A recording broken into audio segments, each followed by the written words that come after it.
we really saying? Yeah. Yeah, absolutely. Come on, Pam, we gotta keep it light. Take it for what it is.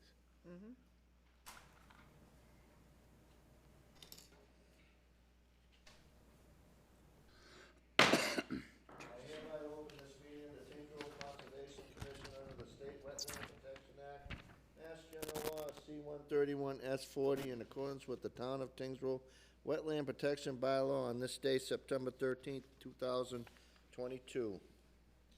First item on the agenda, 21 Chestnut Road, in-ground pool.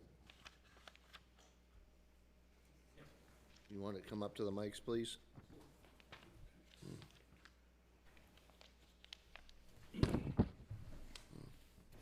Hey, how are you? How's it going? Good. I'm Gary McQuaid, Matley Pools and Spas. I applied for a permit to install an in-ground pool at 21 Chestnut Road. I have submitted plans. We had a location picked. I'm actually honestly quite surprised to be here because we had built the plan to build the pool directly behind an existing build on a addition next to a driveway, and had no idea that we were encroaching on anything, so. But here I am, so we're willing to do what we need to do to get this pool in for the customer. All right, so, just so the board knows, this is on the 200 Riverfront, is why he's in front of us.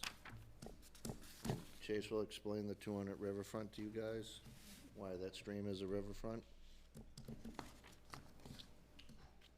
Yeah, so I'll keep it, I won't get too into the technical aspects of it. So yeah, any perennial stream Correct. In Tyngsborough has a 200-foot associated riverfront area. Now, streams can be considered perennial by different methods or whatnot, and it's a progressive scale. So the first step is if it's shown as a solid blue line on the USGS, or the most current USGS map by the department, Right. DEP. If it doesn't meet that, it has to have let me just pull it up here. It has to have watershed size, or a stream that is shown as intermittent or not shown on the current USG map or by DEP, that is a watershed size greater than or equal to 1 acre square mile, is then perennial. It still doesn't meet that standard. A stream shown with a watershed size with at least a half square mile and has a predicted flow rate of greater than 0.01 cubic feet at the 99% flow duration, using stream stats, is considered perennial. So that's kind of the step there. Do you want me to go into any kind of more detail? Or No, I just wanted the whole board to understand why some our streams are 200 Riverfront, which we didn't understand why some are and some aren't. But so that flows, all that water flows from Dunstable all the way through that wetlands and over to Bridge Meadow. But we're in a drought this year, and we were in a drought almost 2 years before that too. We just had the rain last summer to kind of get us out of it. Yeah, no, That's why it really hasn't been flowing, Right. but it shows up on the GIS map as blue, so. Oh, yeah, I'm not contesting that, I mean. No, that's why you're here, I just wanted. Yeah, I wanted to clarify it, so the board all knows why too. okay, yeah. No, it's just, we are familiar with the rules and regulations and what we need to do to continue with the construction. We're gonna follow the necessary paths to make sure that happens and, go forward with it. I was just, like I said, I was just surprised because, there was other construction that was approved, and I thought for sure that, we're all set. That's just another issue, that's later down the road, that's just another issue. Yeah, but anyways, so, whatever we need to do to continue this project is what we're willing to do, so. So we're gonna be filing a notice of intent on the pool? Yes, And what about the addition? that we'll have to work Another on vote. afterwards. That's afterwards. Yes, Addition that's in progress, eh? we're going through this part first and to keep the pool going, so, because it's already dug, the hole's already dug. But can there be, so it'd be separate notice of intent? Yes, the addition will end up being a separate notice of intent. They can't do them both together? No. One's gonna be a retroactive? Because the Yeah. addition's done. The I know addition's that addition's done, so yeah. one has to be retroactive? It'll be after the fact, yeah. Yeah. Thank you. So, yeah, NOI. So that's, it, right, it's so we just. Yep, that's it, yeah. You just gotta do the paperwork and fill it Yep. out. And Yeah, I'll file a notice of it'll be all intent. set. She's already looked at it, we already know what's going on and everything. It's the only reason we halted it, because we realized the need in an Oh, of course, I completely understand that. Yeah, Oh. you know, I said I normally wouldn't have even started had I had Right. any inclination that we had issues like this, so. right, But we will continue to get that done. yep, no problem, Thank you. thank Thank you. you. Next item on the agenda, 4 Debilis Ave, pool landscaping work. You wanna, Yeah, so, homeowner emailed me proposing that when he goes to do the final grade in the yard in reseed and loam, if he could feather the current area with the erosion barrier into the yard a bit. So basically lift up the erosion barrier and move it further down into the yard. The area of work is gonna be done anyways. He wouldn't raise or add or decrease, just wants to grade, reseed, and loam. So he's asking permission of the board to remove the erosion barrier so he can do it in one big flow, not in 2 sections. And as you can see, I went out, I talked to him about it. He understands that he's near wetland, he appreciates it and everything, but obviously just asking for convenience. Was that his finished grade? No, so the pool's not even done yet. It's not. no, we looked at this pool, over a year ago, probably a year and a half ago, when Michelle first got on board. Me and Bruce and, Michelle went out, I don't think anybody else went out. So that's how long it's taken for the contractor to get caught up to do it. So basically saying when he does a finished grade, he wants to pull the, Yeah, and silt fence up, so yeah. just so, that's, this abuts Bridge Meadow, out back, Yep, so the, That'll just be to do the finished grade, Yeah. and then they'll seed and. yep, so the grade goes down from 188 to 168, so like obviously a slow decrease. Right after the erosion barrier is his 50-foot buffer zone, which he has his stakes in, which we asked him earlier. we asked and- him to mark it. Yeah, market, and between the erosion barrier and roughly the 50 foot buffer line is about 9 to 10 feet. And then from the erosion line to the edge of the vegetation is about 36 feet, give or take, where you measure. This, I don't know if you guys remember, this was an odd-shaped lot, and the pool's right behind the house. I never, Yeah, this is right off of Westford Road, it's just a little cul-de-sac, but the lot kinda went like this, Very awkward. very awkward, so, I mean, he has a lot of frontage, but it has no side yard. And, it's, so that was the only place the pool could be put. It's pretty wet. And we okayed all that, Yeah. he just wants to take so out the you erosion you need control. a vote, or? I mean, We probably should vote on it I'd to like to okay it. make an approval to allow Ford the Billis Road to move the silt fence after it's done, just to finish grading to align before and after, with no increase or decrease in height height. of the property. no changing of the grade. Right. Change of the grade, right. No change of the grade. Do I have a second? I'll second that. All in favor? Aye. Aye. Approved. Should we do Kendall Road first instead of Davis? Because Davis will be a little bit more of a discussion.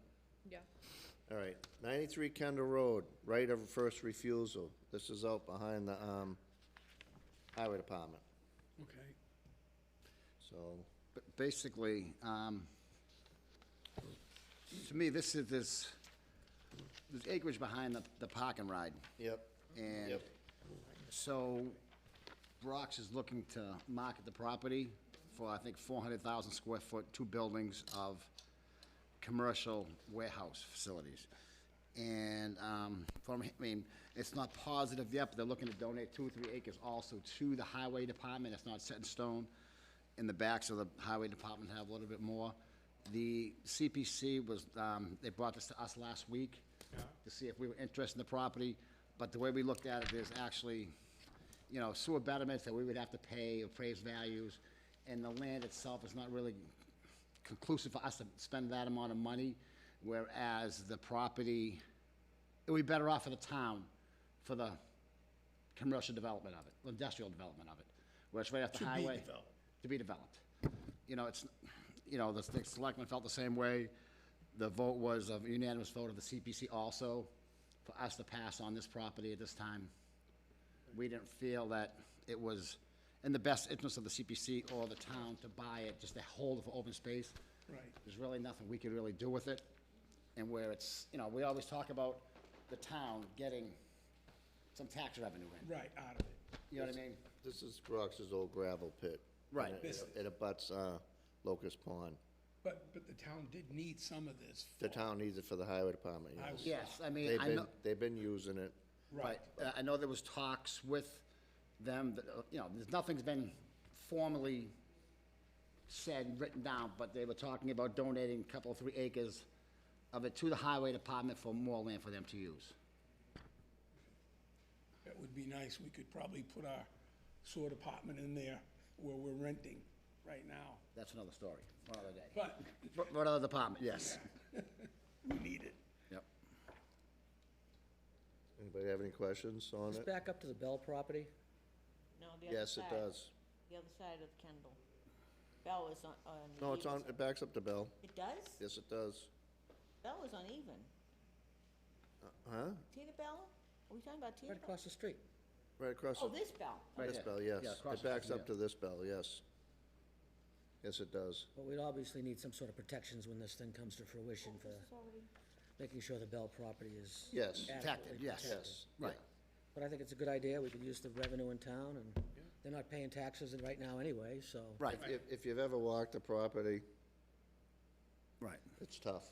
Oh, yeah. It's about the nicest way to put it. It's tough. right. And there's a lot It's of an old property that gravel we own pit. right, there's a lot of property that we own right now that we're looking into, you know, doing trails and recreation Yeah. things that we wouldn't be able to touch this for another 50 years. Yeah. To do anything with it. Yeah, because And there's it been, would take a lot of work to, Right. do this. I've been in there quite a bit. Oh, yeah. This is there's just been so many owners, there's a lot of disturbance. That would be hard to get back to open land Yeah. conservation. Right. And we're right off the highway too, it's perfect, Oh, yeah. perfect for what would be useful. The only thing right now that's happening is, MIPA is reviewing it, and that's the only thing that's been in process of this proposal. So what's the ask for us? We're just discussing this and that's it? Yeah, Yeah, just Yeah. discussion, like they asked the selectmen if they're interested, they asked CPC if we're interested. Right. I mean, it still would have to, the way the right of first refusal works is once they get a bona fide offer and it's all approved, then the boards are asked, do you want to buy it? But they don't want to spend all the money doing all the plans, site work, planning board, zoning board, conservation, and then find out, they're like, oh yeah, by the way, we're going to buy it. Yep. In layman's terms. yeah. No, it's the truth. It's not a great piece of property for what we would want to use it for.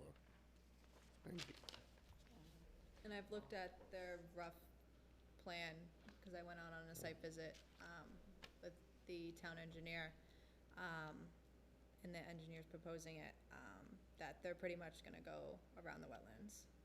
That there's probably gonna be, they're proposing no impact on it as of now, so. Great. It's behind the parking garage and everything's all wetlands.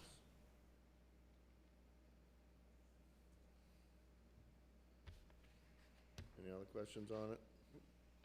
Okay. We don't have to vote on this now, right? We probably should. Should, yeah, just to say that we're, you know, Mr. Chair, I'd like to make a motion that Conservation has no reservations about selling it. on selling the works on the property and passing up a first right of refusal at this point, Yes. right, because you have to say that. Yep, at this point. All in favor? Aye. Aye. Next item on the agenda, 4 Davis Road, land purchase and donation.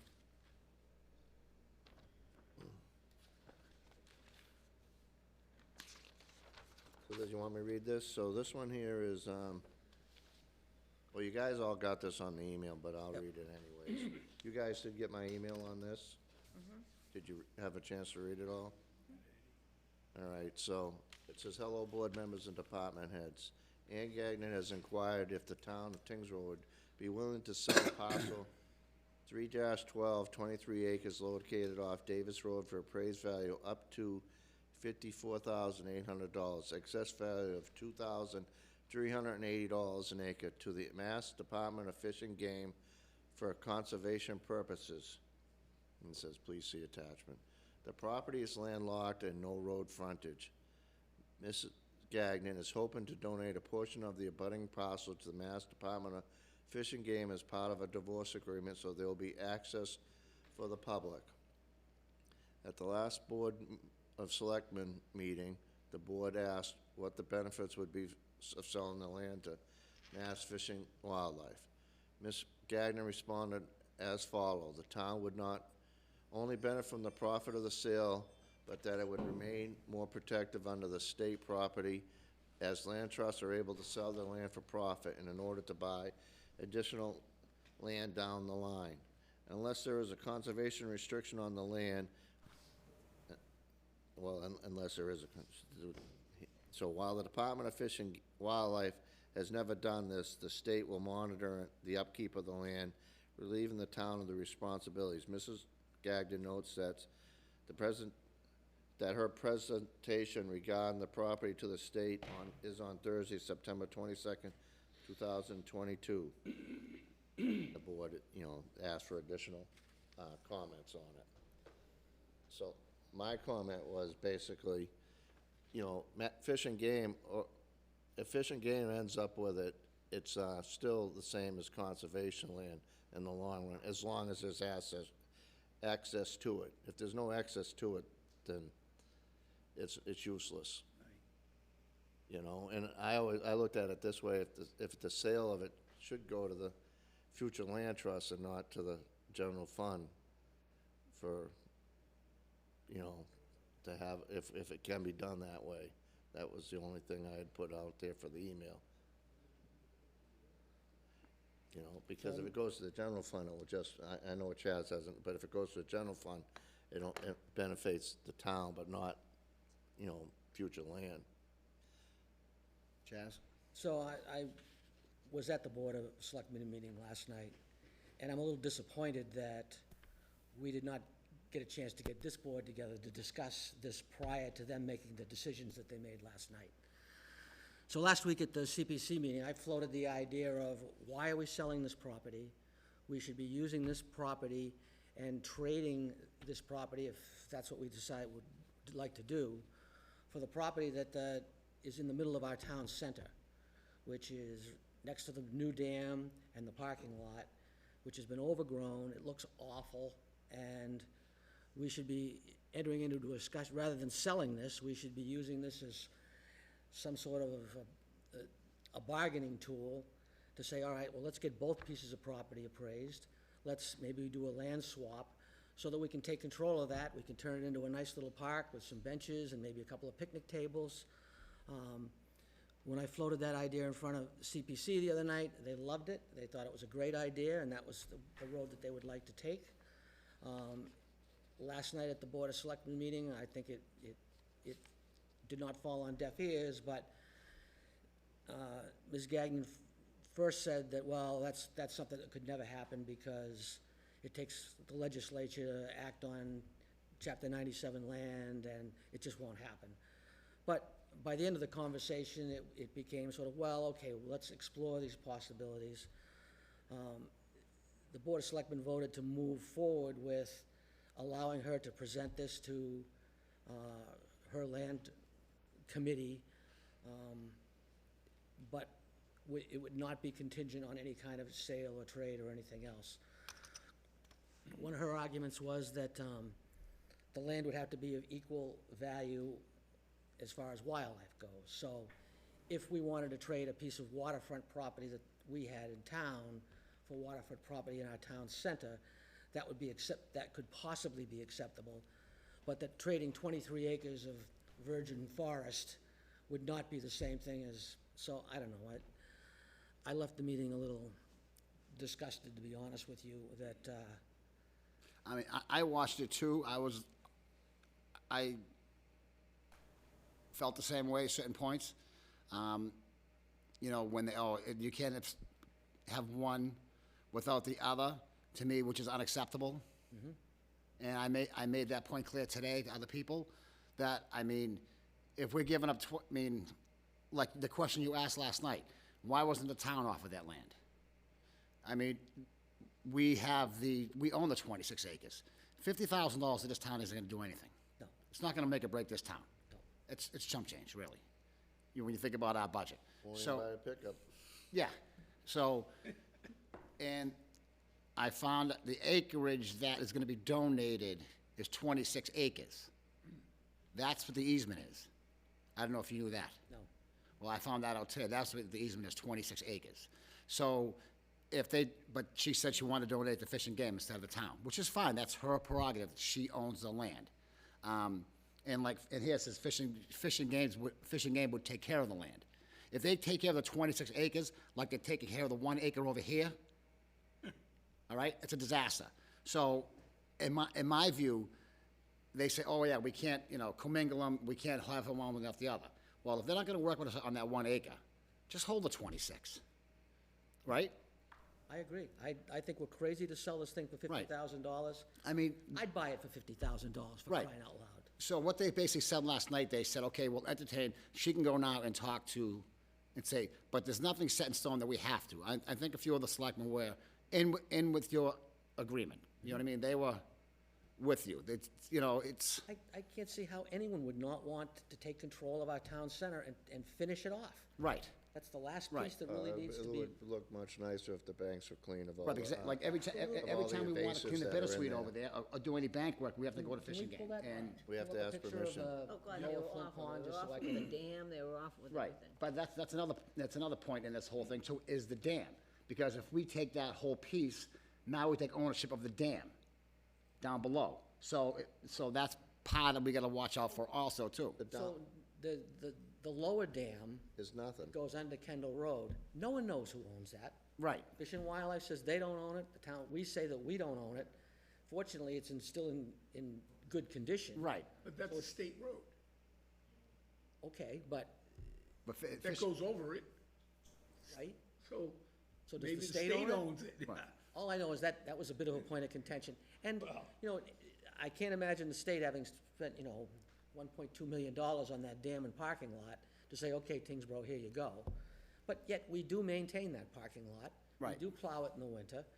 Now, Ed, you and I were out there in March cleaning the bittersweet out, which they finally, after 2 or 3 years of begging, let us Out finally there do. with a bunch of volunteers the fall before too, cleaning it all out.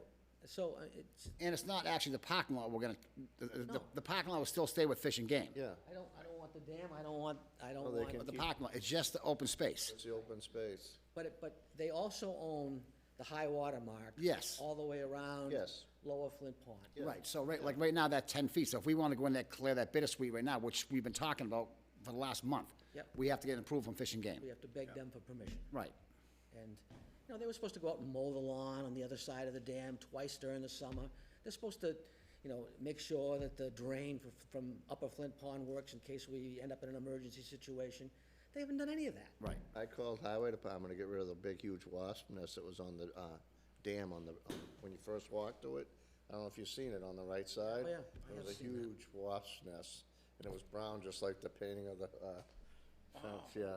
We're kind of getting off the subject Right. here. No, I so- know, but I'm Well, just saying. I think just moving forward on this, we can finish this discussion another time, but moving forward, we just have to make sure that we keep an eye on the selectmen's meetings, and we go there and we watch what's going on. We just don't want this 26 acres to go away, and we don't, you know what I Don't mean? know about it. We don't know about it. We want to make sure that, we're, We're aware. yes. And I We have think some we kind of need to- control of our destiny. I think we as a commission need to make a statement so that we can actually answer the request for comments. And I think our comment should be that, no, we're not interested in selling that if we can't do something with the acreage in the town center. And I think they know that from the discussions last They night. do know that. Well, and I agree, putting it in I writing think if is, they hear it from a. I have no problem an with that. And I'll official- let you make that motion. How's that? Okay. I would like to make a motion to the Board of Selectmen that they do not sell the 23 acres, parcel 3-12 for the appraised value of $54,800, without, And actually, too, put on there without a conservation restriction on the property. well, yeah, without and without, Weighing out all the options first, yeah, basically. yeah, No. which, and they, yeah. Without considering a land swap Yeah. for our town center property that, outside of the dam and the parking lot. Second. All in favor? Aye. All right.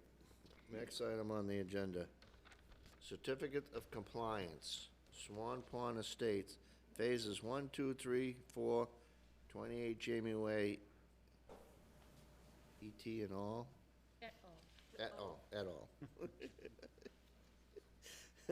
Request for certificate of compliance for DEP numbers 309-350, order of conditions issued May 7th, 1996. That's not too old. It's one of our It's only newer 26 ones. years. Something being sold over there? No, they're just, yeah, what was it, Pam? So, Through you, it's actually 28 Jamie Way. An attorney came through for a partial, and I told her what the commission had been asking attorneys to consider closing out the entire subdivision. We've done that a couple of times, and she agreed to do that. So this will close out 350 forever, because right now that you probably have about 10 or 12 partials, and they're just, you know, as And homes they've come all- up for sale. Every- yeah. Everything's been completed?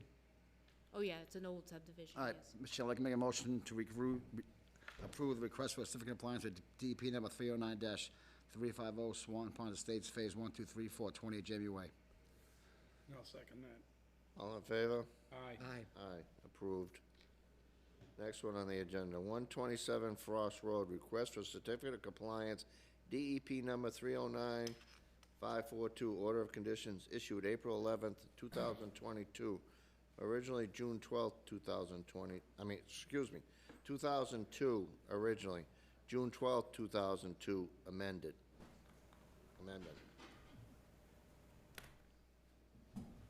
What do we have on this one, Pam? I'm sorry. Are they still working there? 6. Is that the one you're talking about? Is this the temple? No, I don't think so. Which one's 127? Which one is 127? 127 Frost Road is across from the club. It is, it's actually a split parcel. There's a bridge that goes over. Oh, yeah. Oh, Right. with It the splits yeah. off. Yep, One of the homes had two orders on it. One of them was closed out.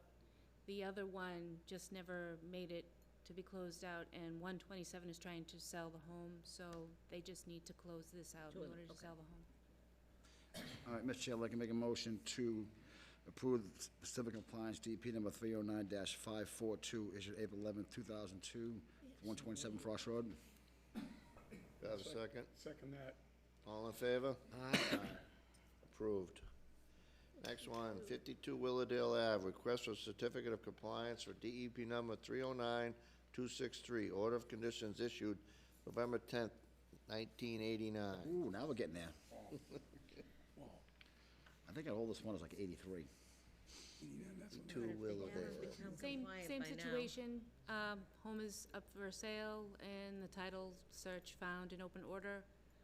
Same situation. Everything's all done. They just need to close out the order to sell the house. This house right beside the Curtis Meat Man? No, this is the one that just sold for $1,075,000 on Lake Muscatatuck. Price of waterfront just went up. Whose house was it? Wow. It's a house, Who's it? What? No. no, it's probably like 4 houses down. Is it by Sean Keegan's house? It's right there, right? Yes, 2 houses over from Two Sean Keegan. houses, yeah. That's what I meant, yeah. It's one with the pool in the yard. Yeah, the brown house there, that's Curtis the Meat Man. Right. Okay. That's And, what it used to be, I Moving don't know right what he does now. It shows a street right on the, it's between the house and the lake, it shows a street from the 1940s. Oh, Jesus. so do we have a motion? Mr. Chair, I'd like to make a motion to approve the request for certificate of compliance, DP number 309-263, issued November 10th, 1989, 52 Willowdale Ave. There's Have a a second on that. All right, all in favor? Aye. Aye, approved. 79 Mescupic Trail, request for certificate of compliance for DEP number 3090973, order of conditions issued October 18th, 2021. Wow, that's too new. That's Joan's old house. Yeah, This one is more recent. yep. In your packets, there is an as-built. Okay, good. This is the one, guys, that she just, it made the garage a little bigger. Bigger. So she, Yeah, so when she she came could, back and she widened the garage. yeah,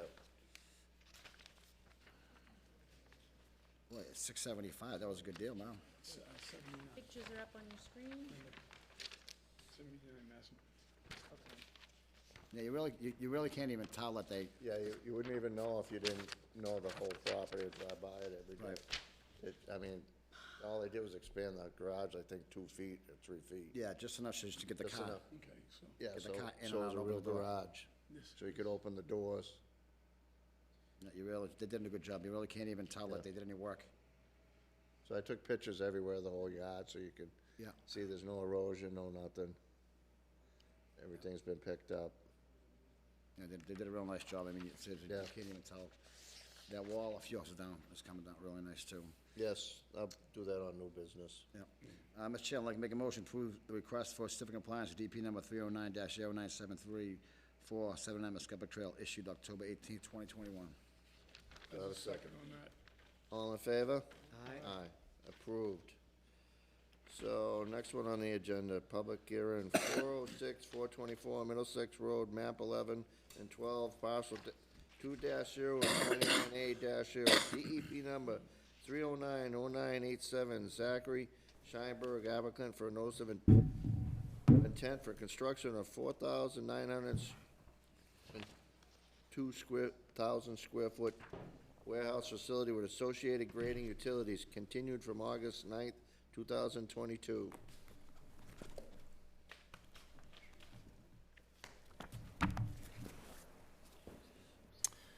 Good evening, Mr. Chair, fellow commissioners. It's been a little while since we've been back in front of you. Again, for the record, my name is Mike Howard from Epsilon Associates. Very shortly, I'll be joined by my colleague Hillary Holmes from Langen Engineering. Mr. Chair, as you pointed out, we were last in front of the commission back in August. We had a couple public hearings with the commission and a site visit prior to that. Since that time, we've been working through the planning board approval process, and we have obtained our planning board approvals. We've also been working through the peer review process with the commission's peer review consultant. I believe that you have a letter in your packets indicating that that process is now complete. Because it has been some time since we've been back in front of the commission, Hillary's prepared to walk through some of the relevant updates, Yep. give you a sense for where we are now and where we left off. Yep, yeah, that's fine, because I know Chaz knows about it, and I know about it, but the rest of the board doesn't. So with that, I'll turn over to Hillary. Hi, Hillary Holmes with Langen. Can you open the last PDF that's there? I wonder if that's the one. Yes. So what I'll walk through are the changes that we've made to the plan since we were last before the commission.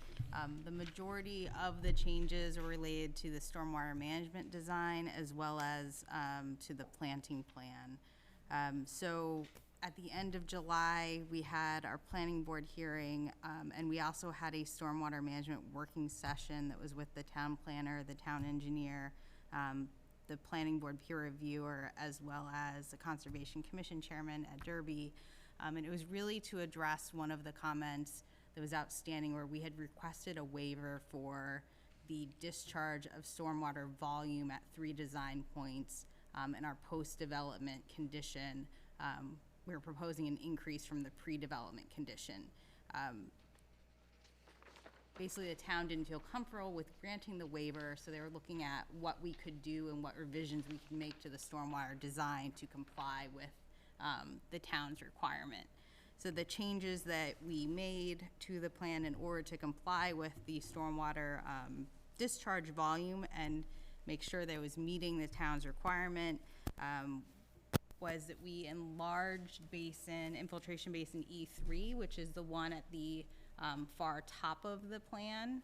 That was enlarged by about 12 feet or so to the south, and we also decreased the trailer parking lot that's also to the north to allow for that increase in that infiltration basin. And then the underground system that's directly to the south of that infiltration basin, it is the rectangle that's to the north of the project, or to the building. Let me see if I can point it out on here. This might be easier. Yeah, so this was infiltration basin. We enlarged this system just north of the building. We also enlarged that system. Both of these systems are discharging to design points that were to the wetlands. So increasing that system increased the stormwater volume, and so we were able to decrease the volume of stormwater discharge to the wetlands. We also increased the subsurface infiltration system that's directly to the west of the building, and that discharged to the far western wetland. So we were able to get that stormwater volume down as well. Probably the biggest change happened closer to Middlesex Road. For our design point for the runoff that was going to Middlesex Road, in order to meet the pre-development stormwater volume, we converted this subsurface system that was underneath this small parking lot from a detention system to an infiltration/detention system. Half of this system is in good soil, so it will infiltrate. The other half of it is into rock, so it won't infiltrate. So we are taking credit for only the half of the infiltration, but that did help us decrease the volume that's going to Middlesex Road. We also supplemented this one system that's underneath the parking lot with 2 subsurface detention systems. And what that allowed us to do is to really store enough volume and slowly release it to this other system. So we were able to slowly release it so that the system could really infiltrate and decrease the stormwater volume. So those were the main changes to the stormwater system. The other changes that we made were to the planting plan.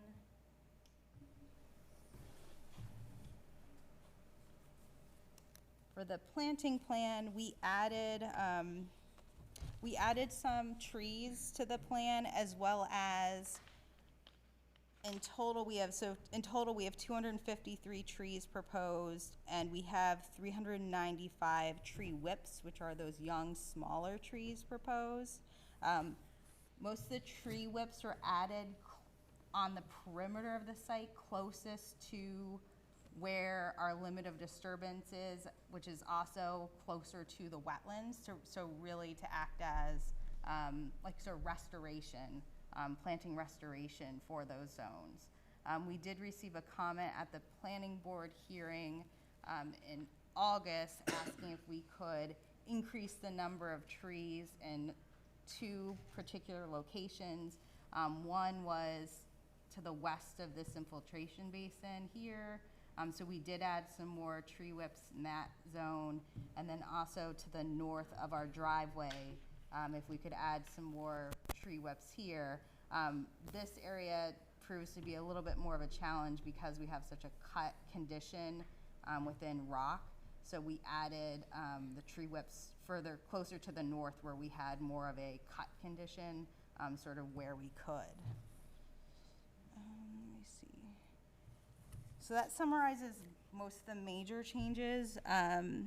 in end of August, like August 25th and August 31st, we had some minor plan changes, really to just address some outstanding peer review comments from the Planning Board peer reviewer as well as the Conservation Commission peer reviewer. There were some labels that we updated on the plans.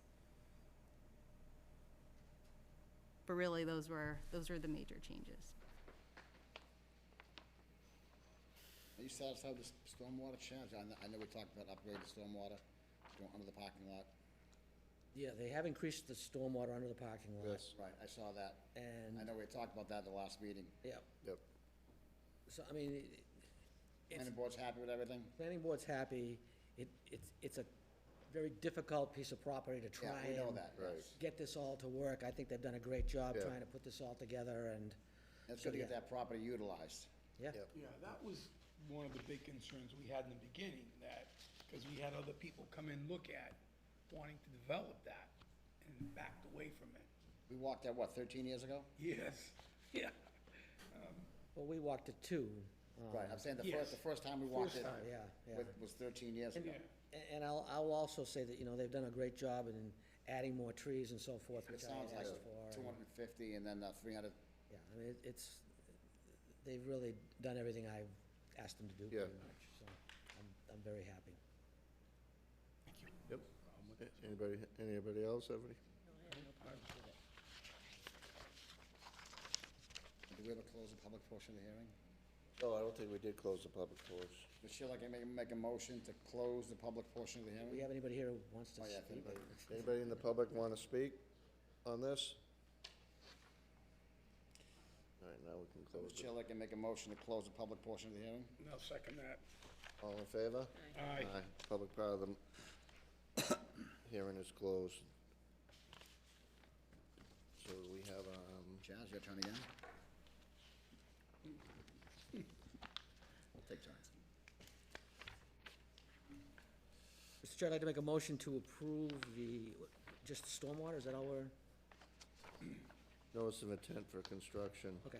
Yeah. Approve the notice intent for the construction of a 492,000 square foot warehouse facility, associated grading utilities at 406 to 424 Middlesex Road, map 11 and 12, parcels 2-0 and 29A-0, DEP number 3090987.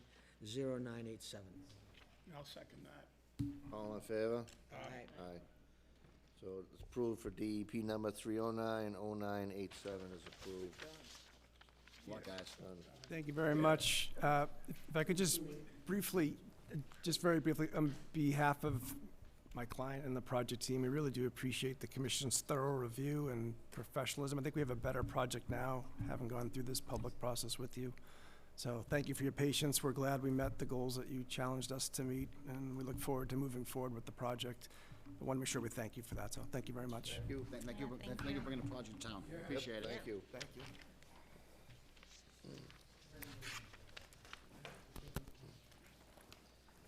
Next one on the agenda, 10 Cedar Lane, map 26, parcel 144-0, DEP number 309095. Dave Friel, applicant for notice of intent to raise the existing dwelling and construct a 4,753 square foot single-family dwelling with associated landscape improvements, including but not limited to a dock, patio, porches, lakefront improvements within the 100-foot buffer of the bordering vegetated wetlands and Lake Mascuppa, continued from August 9th, 2022.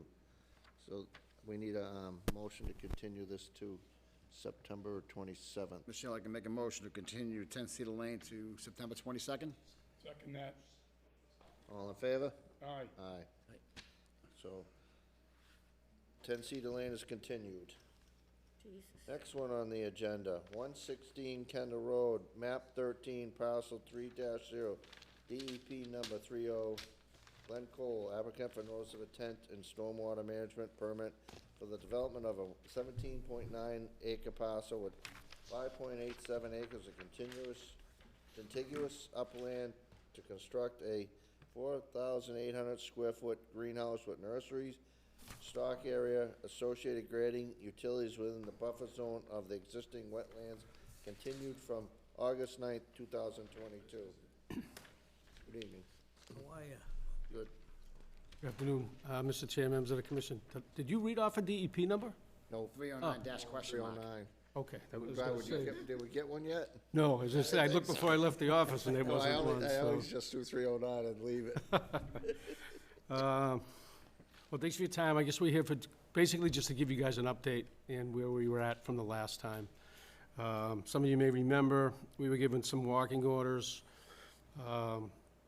Glenn's wetland scientist, Susan MacArthur, met with Glenn on site after he met with a representative from the SWCA. They hung a few additional flags, moved some of the existing flagging. We have gone out and field located those. We received a review letter from Jake Zwicker, the town engineer. We provided just a response letter to that. We haven't really revised any of the plans yet. We are still waiting for DOT approval to remove a couple sections of guardrail to get in there and do some of the test pitting that Jake asked for. And so rather than provide another set of revised plans that may have to be revised again after following those test pits, we figured we'd hold off at least one meeting or hold off until we try to get those test pits done. We do have some additional comments from Chase that we're working through and putting that stuff together. Some of the information that you would ask for, the DEP data forms, were originally given to me, but when she revised the report, it never made it to that revised report. That's why, so we just gave an updated report and a response letter to Jake's questions. And then Pam had said that we would be on the agenda to come just give you guys that update. Yep. So that's kind of where we're at. We're working through some of those items. 2 weeks wasn't enough time to get DOT to approve us to remove that guardrail. And just to mention, I know I mentioned it last time, but some of you probably are thinking, well, why didn't you go get DOT approval prior to putting everything together? Our contact at DOT said, well, get filed with the Conservation Commission, and we can get things going while you get things going. So it's a little bit out of whack, but that's why the sequence was done the way it was.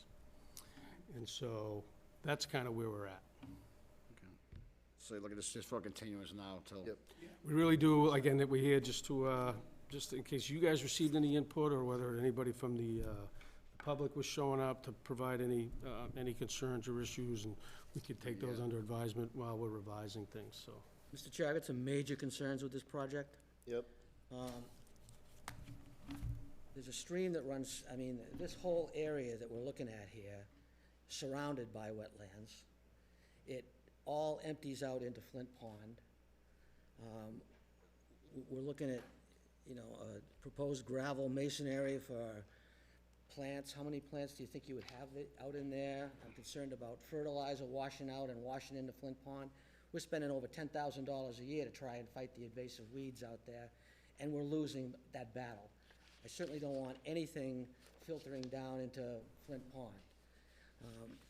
I think this is a perfect example of, you know, we don't want anything within the 50. We have this buffer zone of 100 feet for a reason. We don't often enforce it, but this is such a sensitive area.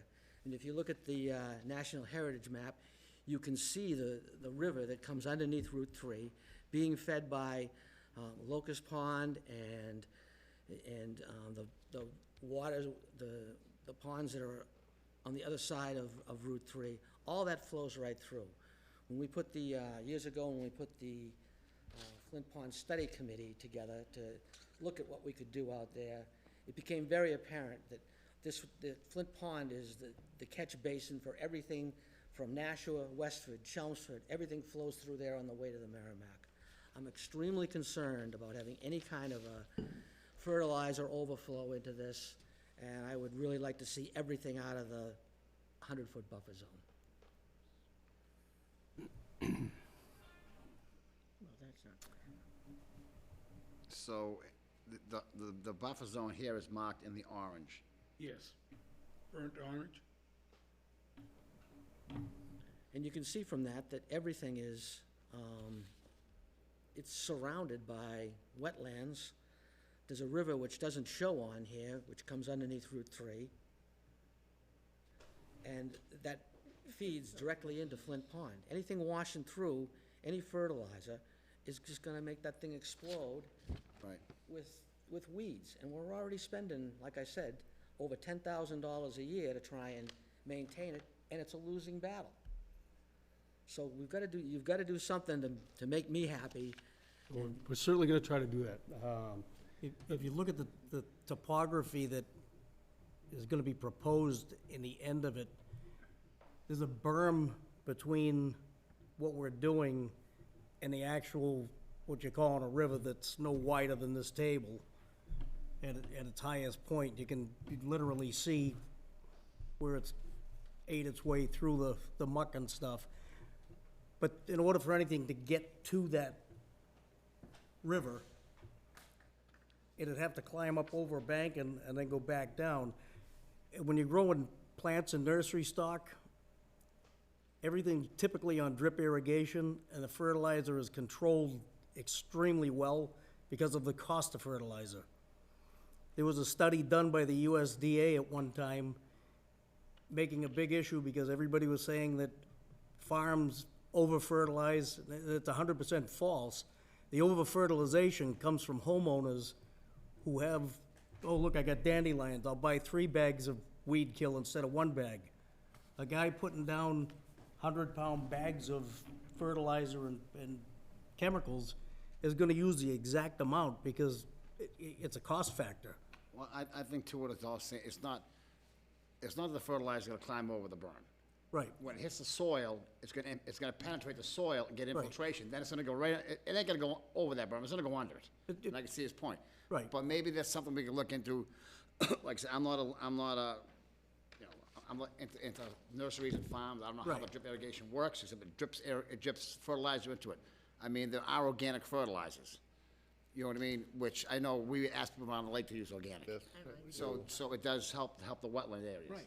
Right. So that's something maybe, you know what I mean, we could look into organic fertilization to try, because I know what you're saying, Chaz, and I agree 100%.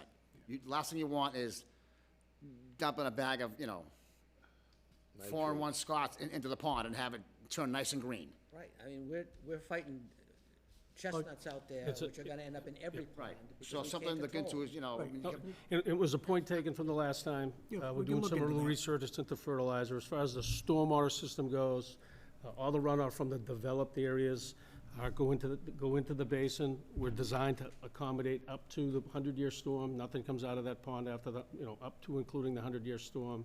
So we're oversized as far as the stormwater system goes. And one of the notes that we took when we first opened the hearing was to do some research on the types of fertilizer that Glenn plans on using. And we're hopefully gonna come back with some of that information and maybe work with you to kind of get a condition on what we could use to satisfy everybody with that, so. That's fair. No, we wanna work with you. We wanna get the project done. We wanna work with you. I know that, Glenn, you've done a bunch of projects in town, and Right. they're, And anytime anybody's ever asked, I usually jump right to it, make sure it goes right. Right. Or try my hardest, I'll say. and you do, I agree. This project really scares me. Yep. Because of the water that flows through there, and it goes everywhere. Yep. and I agree with that, but I don't need any more fertilizer flowing into Flint Yep. Pond. And not to bore you to tears with some of the engineering around the stormwater, but some of Jake's comments that came through, part of the Tyngsborough stormwater bylaws, we have to take care of phosphorus removal, as well as TSS, total solid suspended removal, and we'll be providing some of that data, how we meet that criteria. The local stormwater regulations kind of go above and beyond, I won't say what is typical, but some of the stormwater regulations go above that. We need 90% phosphorus removal, 90% TSS, 60% phosphorus removal. And the system that we have designed meets that criteria, actually exceeds that criteria. It's some of the stuff that was in Jake's letter. We'll be providing that information once we get the test pits and kind of wrap up the whole set of plans, and we can talk a whole lot more about that the next time, I hope. Because the outflow gets monitored twice a year out of the Merrimack, or the Flint Pond goes into the Merrimack, it gets monitored. So if there's an issue, then we have to figure out where the issue comes from. Sure. Do we have the issue now, Ed? No, I don't think we have the issue now, No, but so- I haven't, no one said anything, so I don't think we have the issue, but that's part of the stormwater management, you know, but that's part of it. Right, I think the scary part about that, like they said, they test twice a year, right, to find Yes. issues? Okay, they test, oh, we found a big issue, and then, you know, then you try to find the problem, and then that's 9 months of something dumping into the pond. Yes, I know. You know what I mean? So That's I think we try to mitigate that. beforehand. Exactly. All right, Mr. Lake, make a motion, continue to, continue 160 Kendall Road to September 22nd? Yes. Yep. Second that. Continue. All in favor? Aye. Aye. Thanks, guys. Thank you. Thank you, guys. Continue to the 27th. Thanks for your time. Yep. Next one, 2 Evergreen Way Housing Development, AKA Sherburne Ave, ADU Development, map 26, lot 2. Scott Masilli, Toll Brothers Incorporate, applicant for notice of intent, DEP number 3090996, and stormwater management permit to construct 2 buildings, 16-unit affordable housing complex with associated grading, utilities, and landscaping within the 100-foot buffer zone of bordering vegetated wetlands.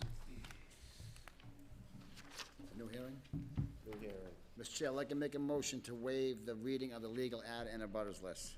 I'll second that. All in favor? Aye. So Waive this the is, reading of the legal ad and abutters list has been approved. this is the new affordable housing that's part of Yes, the it Toll is. Brothers project. I think I have it, yeah. Love it. I know exactly where it's going. It's gonna be a death trap, trying to get down Coburn. Was that with the new one? Is the new one here? I've seen the road. This one's older.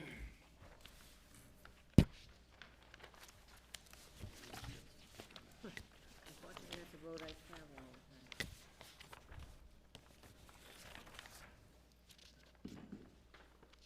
Oh, boy. Let's see now. You go. Good evening. Good evening. My name is Dan Wells. I'm with LEC Environmental Consultants, and I'm here with Keith Curran from Bowler. And so we'd like to present the notice of intent for 2 Evergreen Way.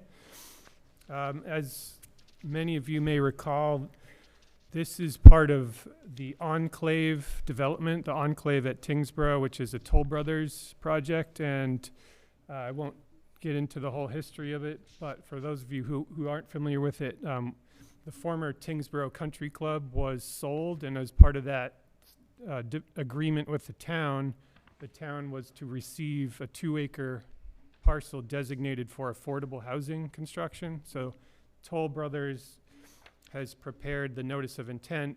Ultimately, it won't be constructed by Toll. It will be put out to bid, I believe, but part of the agreement was that Toll would prepare the permitting and get an approved project. So that's what we're before you with. And so what the project involves is there's 2 separate buildings with 16 total affordable units. And the plan up on the board in your packets, it's sheet C401. But what's highlighted in green, so you can see Sherburne Avenue is to the south and Coburn Road is on the east side. So there's going to be, I'll have Keith describe kind of the more details of the project, entrances and exits and all that. But basically there's one off of Sherburne Ave is one way to access the project, and then Coburn Road will be the other side. In terms of wetland resource areas, to the north of the project, you can see a green line, a thin green line, which is the edge of bordering vegetated wetland. And north of that is, it's a little hard to see, there's a purple line, which is a vernal pool, which was documented by LEC. So these wetland resources were reviewed by the commission and approved as part of the Enclave development project. So that was approved back in December 20th of 2021. An order of conditions was issued for the overall Enclave project. And so these wetlands are part of that project, so they're still valid. So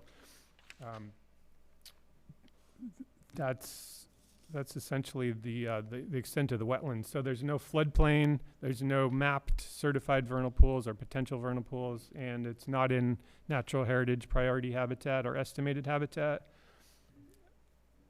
So we just got that small wetland issue and then the stormwater management then. Yes, Yeah. well, there's a punch sheet on it too. Right.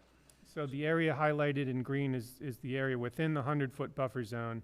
The project is entirely outside of the 30-foot no disturb zone and the 50-foot buffer zone. I'm sorry, there is work, but it complies with the bylaw standards for work within 50 feet. And also, it complies, there's no work within 100 feet of the vernal pool. So, Question. Every time they came before us, and I asked the question several times, is this for the 100 units? And everybody said, yes, just the 100 units. So when you're talking about everything being approved by us and accepted and us all thinking it was wonderful, this was not even Drawn up yet. huh? It wasn't even drawn up yet. No, it wasn't even, wasn't even thought of. And so I'm insulted to think that you're gonna say, oh, don't worry, it's the same plan. No, it's not the same plan. You got 16 units now on top of the 100. if I may clarify, Yeah, go I'm ahead. just, my point is the wetland resource boundary was reviewed. There was Okay. nothing was proposed Right. during that. But even with the roads and the exits and where you're gonna have different exits, because it's all wet there. Coburn Road is a nightmare, Sherburne Ave is a nightmare, and the road that I've seen you cutting out is gonna be a death trap for anybody coming out of Coburn. And we went through all this about possibly having a roundabout, because the wetlands to come across there is pretty dicey. It was dicey even when they were talking about sewer lines and water lines. So, just not to That not to area interrupt you guys, but on our original plans, there was nothing about ever coming on the Coburn Road with another road, another entrance. Not to my knowledge. Now, maybe I was sleeping, but I don't remember. I can, And if I I can, certainly don't if I can remember speak to 16 that, units. actually, through the planning board, my understanding was, again, Toll doesn't benefit from this at all. Toll's simply doing this at the town's request, actually, to get the affordable units. Right. So they're giving the land away, and they're actually paying us to be here. So, Right. long story short, though, the entrance at Sherburne was the emergency exit from Right. the enclave. Yes. Right? And then these entrances, the Coburn was supposed to be emergency vehicle only, and gated. Now, we've been in front of the That's- planning board, a couple of times. The Well, land that you're not to- given, Not to interrupt you, but I thought the emergency exit on Sherburne was supposed to be gated, and we never, nothing was ever said about, not that I'm, arguing back and forth, but we never knew about nothing on Coburn for another street, another entrance. So my understanding is there is a gate, right, It's supposed to be at Sherburne. it's further up to actually, so that people can't Right. access the enclave from Yes, Sherburne. yeah, it's further, Correct. it's Yes, further up so correct, they can, correct. you can pull into Sherburne and shut it off. But the issue we have right now, and it has been requested to clear out that whole rock wall of the sumac and all the invasives so you can see the emergency exit. They did put up the construction signs, but you still cannot see that exit when you come around the corner. And I'm just as guilty as everybody else, because the golf course hasn't been there for 4 or 5 years. You look left to see the traffic coming, you boot out, all right? You're not gonna see anybody coming because it's all blocked by the invasives, the sumacs and everything. And again, you're All right. referring to the Sherburne exit, correct? Yes, I'm referring to Sherburne, and I mean, they did put the sign up, but they're supposed to be clearing that so we can see, just like they are from the office all the way down, all right? That's one of the issues right there for, if you're gonna go in and out of Sherburne now with doing the construction. If you're changing the way you're entering the property, in and out, that's gonna be a huge issue with traffic right there. So to avoid having to have a detail all the time, every day, it should be cleared of the invasives to be able to see. That road's very narrow, That- and there's trees that almost out to the pavement. and there's I a drive lot of almost wetland. every day, with a dually, and that is a tough road to get out. So this may have been on the plans for the affordable housing, but we've never seen the entrance for Coburn. All right, Just so so- actually, so what's happened now, actually, we've been in front of the planning board twice, and actually, one of the comments was the safe site distance at Sherburne. So actually, originally, when we proposed the project, that was gonna be an in and out. Now we're actually just going to have an in, because we can't hit the required 400 site distance for out. So now that's why that's only an in, and Coburn will be the in and out. The town manager, not town manager, but the town planner, Eric, and also the town engineer have been out there, and also the peer reviewer. And the reason why you actually get revised plans is because that's been changed. You'll see there's do not exit signs now heading out to Sherburne, so it's entry only. And Coburn would be the full access, and then we have 400 feet to the left. Good luck If you're with that. exiting, you have 400 feet to the left. You do not obviously have 400 feet to the right, but what it is a stop condition. The stop signs at both things. So therefore, you don't need the 400 feet of sight distance because they're not traveling at the design speed, they're actually at a stop condition. So this has been vetted with the planning board and the peer reviewer, and that's all we have left in front of them. Besides, they asked for 3 more parking spaces, which we added. We've addressed all their other concerns across the 2 hearings. So that's kind of where we're at on the access points. But your comment about, well, this was part of the deal, everybody knew it, because we're giving you this land, well, you're also giving us the land on the other side of the street. Now, could you tell me right now, is that gonna be affordable housing? Are they gonna be putting to do us a favor? No, my understanding is that's open space. I thought this was too. No, again, I can't speak, I wasn't involved with Enclave, I just know the history that was being told to me is that the idea was, The 2 this acres. parcel was to help the town The hit 2 the acres was affordable. never open space. No, this was It was always, never open this space. was always The 2 acres affordable, but, was always affordable housing. yeah. Always. And my understanding is correct, I across the remember street asking is Just them the the, open about space. just the entrance has Oh, changed no, for that's it. not even Okay. part of this. So originally they were still gonna come in from the other way, but we never knew about the entrance of Well, Coburn. the thing is though, we don't have, Because there was the never a plan authority, for it. Yeah, we right, don't. that's not our purview. No, The- ours is just the wetlands. Right, We the don't, in and out, that's the planning board. right. That's their, Right. we don't have We that. only have the wetlands. We can't so- speak. Well, anybody listen and go see the planning board, but That's still, the Chaz. Coburn Road, there is wetland up there. There's you've got the swamp dwellers all along Coburn, across from the cemetery. It's just a surprise for us, because we haven't, knew nothing about. Me site- personally, I would have liked to have seen that triangle gone on Corbin talked Road. about that. And had that come to a straight stop sign, then you go left or Yeah, right, T. not a curve. But I'm not on the planning board. It should be a T now, but that's out of our jurisdiction. Right, it's out of our jurisdiction, so we have to, just like Pam always tells us, stick to what's our discussions. Don't look at me. You're always right. I am not the town planner. So, I just play one on TV. Chase, they have a list to address with you, right, on all this? They did, we sent a list of Right, things to them, I think I may have sent it to them. yeah, I seen it. Do you go over them, or? Yeah, we can go over them. Please. So, yeah, there's a couple things, have you submitted, is this gonna be subject to the stormwater bylaw? Yes, yeah. Have you submitted that to the commission yet, or? No, it's, does that require a separate form? Or just mention in the narrative? Yeah, it's gonna require a whole new, separate. Yes, we need a whole stormwater panel Yeah, plan. yeah. Okay. But usually the planning board goes through the stormwater. First. And we haven't seen any stormwater plans yet. Right, so we can't approve this till we see a fully Yeah. vetted stormwater management plan for the buildings. Yep. I also noticed that the cover letter, you referenced the bylaw, or the wetlands bylaw regulations, of the publication date of 2005, those have been updated recently, so we should make sure that that this plan and everything conforms to those new regulations. One of the big things I noticed on the WPA Form 3, there seems to be some confusion about who owns the property. More specifically, it states that Toll Brothers Incorporated is the applicant, but you've listed Toll Northeast V Corp on the cover letter. So if those are two separate property, or, applicant and property owner on the form, that needs to be signed by the correct person. Let's see, in the narrative, we talked about, oh, I'm sorry, one more thing on the form in section C7.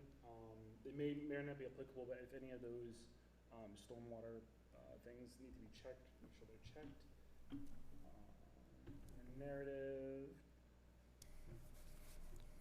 one thing to consider, So I'm not sure about the other, more zone conditions. I understand that we have two, with the other filings. I'm not sure if they're applicable to this portion or this area. But one thing the commission should consider if there's any outstanding conditions, for those other two orders of conditions, to make sure that they're complied with, or that they've been closed out, or whatever needs to be done before we approve new work. Let's see, yes, we do know that we do have a vernal pool on site. So it is, so if I remember correctly, I believe it is certifiable, meaning that, familiar with what a certifiable pool is, or a documented vernal pool is. So it does, so that does now receive all the protection under the Wetlands Protection Act. Looking at the plans, doesn't look like there's a ton of impact. One clarification on this 401 here. It looks like we do have a little bit possible tree clearing. This is 30 foot. Isn't that 100 feet, is that correct? Yeah, 30 feet. No, nope, we're outside that, the purple line, I believe, right, and correct me if I'm wrong, that's the, yeah, that's the, So that's the purple That line. can't be the which is the 100 foot from the vernal, the vernal pool. That's existing, oh, I see what you mean. That line there, proposed edge of wood, so I think Okay, that was left over. It's a graphically, you can fix it, yeah, it was left over, so as you notice, the grading ends is outside the 100, so that was just a leftover, so I can pull that in. All right. Yeah, that's just a, that's just a graphic thing, yep. Any questions? So the existing permitted emergency access, is that gonna be expanded at all as part of the project, or is that gonna stay the existing width? No, it's the same, it's the same location exactly, I think it might have, the radiuses might have got a little bit Okay. opened up, but it's the same exact It can location. only be 30 feet. Which emergency exit are you talking about, Chase? Sherburne. On Sherburne? I must be looking at something. Also, we have silt fence proposed. Given the problems in the past, that everybody knows we have a silt fence, like contain the hazards, but that silt fence gets left there forever, never get taken out. I recommend that you use some other kind of erosion and sediment controls, unless it's, super sandy soil or steep slopes or something that would really require silt fence. Consider using some kind of natural, compost filter socks or straw wattles if we can, wherever it makes sense. Yep. This board usually prefers straw wattles. Yeah. Straw wattles, okay. Fine, there is some Yeah, unless something you, anyone hazard, they do have natural fiber compost filters, all right. so you can use those too. Totally up to the commission, that's not a Well, if you regulation. think the natural fiber ones are better. Yeah, they are. They'll probably fall apart less, yeah, we'll go with those. Which ones do you prefer? Clearer, Which ones? I just want to make sure. Natural fiber would be fine. Natural fiber? Yeah. Okay. this way. Let's see, there's a couple mentions in the narrative, I think on the site plans that, I think the commission should consider having amended. Basically saying that, erosion control will stay in place, until the commission deems that they can be removed. Right now, it says that engineer or From the whatever. other map. So it's about, I didn't notice anywhere in the narrative, where the general provisions on the Wetlands Protection Act, specifically the 310C Mark 10.03 and 10.53 are addressed. So we wanna make sure that those are adequately addressed before we consider any kind of, closing it out or whatnot. Also gonna need some quantification of both proposed and temporary impacts to the buffers, that 30, 50, and 100-foot buffer. Square footage, Yep. what it's from, that type of thing. I think that most we talked about, erosion controls, plans. I did notice that right now the erosion controls just kind of end where the resource areas end. We should curve those in just a little bit away, just so we're not, this doesn't run around the side, but just show it curving, kind of around. Sure. Yep. The site.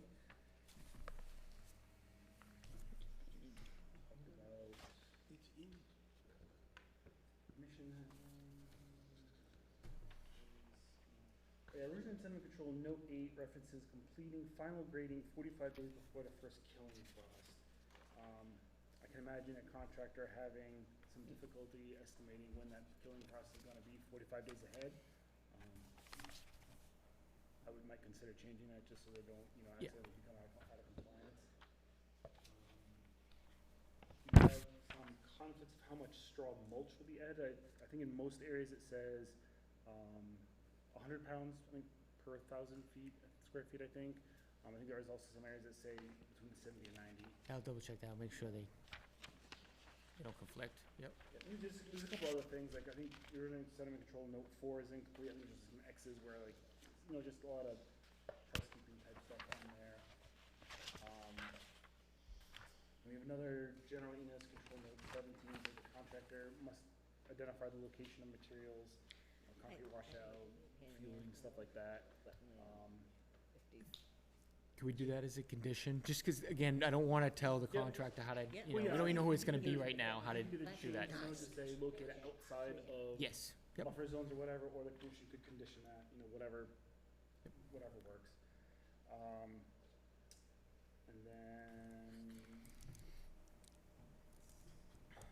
we had a note about utilizing fertilizers. I don't think it's necessarily applicable to Wetland buffer. within the commission's jurisdiction, but that we typically don't like to see fertilizers within any kind of resource area or buffer zone. Okay.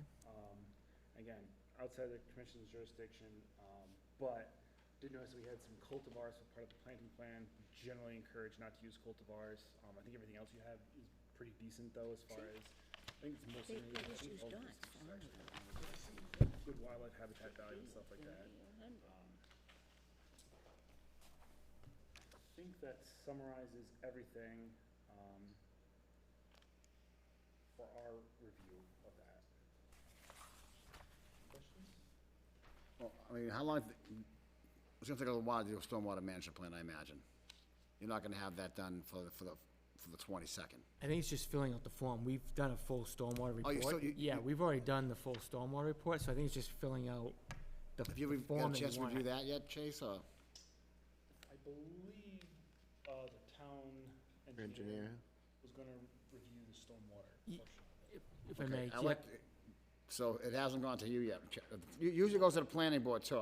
Usually you guys see it before us. We will probably see it. You coming for us Thursday? actually, if you, I don't know if we talked two different things. You're talking about the full, like a full drainage report, is that what you're referring to? Or Yeah. Yeah, so that's been done. That's been submitted as part of the planning board package, and Allison from Keach Norsum has fully reviewed that and has no comments. Okay. Yeah, K&A's reviewed the K&A stormwater. Okay, Keep Kenny's yourself in. reviewing it now? Yeah, they've already done it. Donna reviewed it. Yeah, it's already been reviewed, and Town engineers reviewed it too, do you know? that I don't know, but it's about, we've But we have addressed to all review- comments, Yeah, but basically. we have to review the stormwater management plan here, so we have no, so we'll have to wait till we see the details from K&A, right? I mean, that was submitted as part of the filing for this NOI, but we'll, I mean, Is Jake gonna review that for us, or we're just gonna go with Allison? We should have Jake look at it too. Take a look at it because K&A's done the full review already. Okay. He can go over it, and just make sure that's all, Yep, right? yep.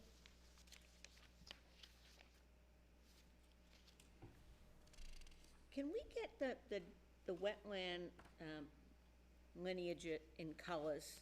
They all look the same. Yeah, that's one of our requirements, our buffer zones have to be colored, Okay. just so, because it's very easy to read it. It's easy for us elderly people to read it. Right, we're very simple folk. Especially when you have more than, I agree. you have overlapping buffer zones. Right, especially when if you mark the 30, the 50, and 100, 3 different Yeah, and colors. then if you got a well zone and a septic zone. Stands and, out if it happens to be. It's kinda. Yes, Go, ooh. right. I had a comment. 'Cause the road- When I was looking over it, I noticed that it looks like the supposed backyards do abut right up to the 100-foot vernal pool line. Is that what you guys are proposing? And I noticed that you guys are probably gonna do basic lawn management and everything. As the commission and as I would hope, maybe in our order conditions that we can come up with something that we can either put signage out so that the grounds crew can be notified that is wetland area. Not to put the clippings and everything in it. Just so like lawn management, just because that is the 100-foot vernal pool line. Obviously, it's, won't happen overnight, but say like 10 years down the road, we come back to the project and we have a violation.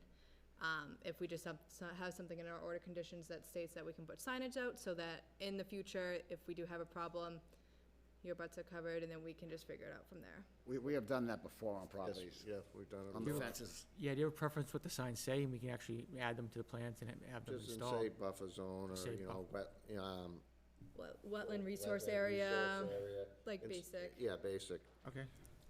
Doesn't have to be a lot of them either, just, you know, it can be 50 feet spaced out, you know, it doesn't have to be a lot of them, just enough so they know.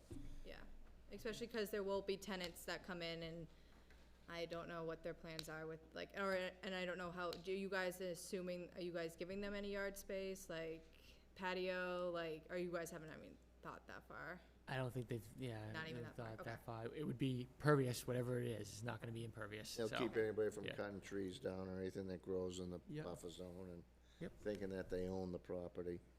Then we're gonna need a layout for snow storage on this too. That's part of It's on the plans. It's on the That's- It's on the yeah. plans, yep. Where is it? They're dashed lines, if you look at the See, layout that's the plan, problem. We're trying to decipher this. and it's we tough need- to see in 11 by 17. Yeah, so that's- well, that's, You know, it's like, Right. where's our magnifying glass? It's called out on the layout plan, which I think is C301.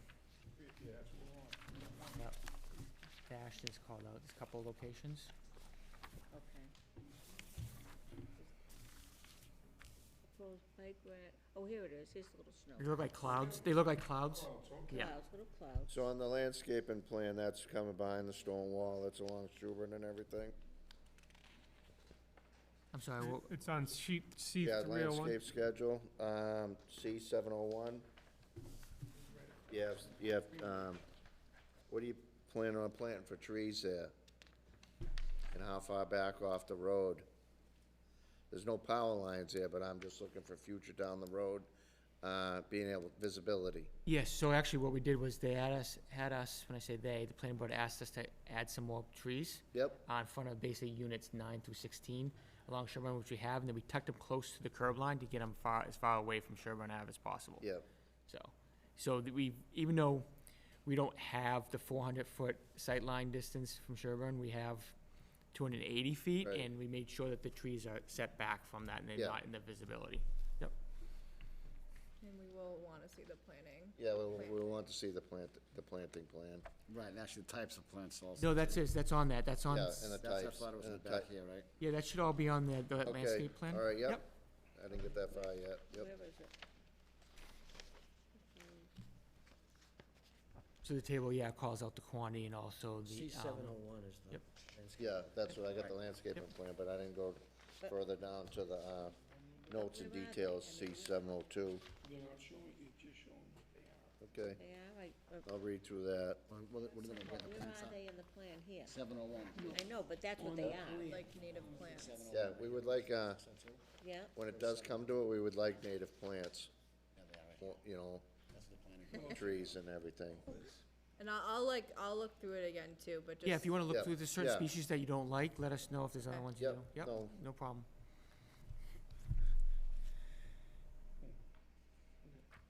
Anybody else have any questions for tonight? Yeah, I'm looking at it, yeah.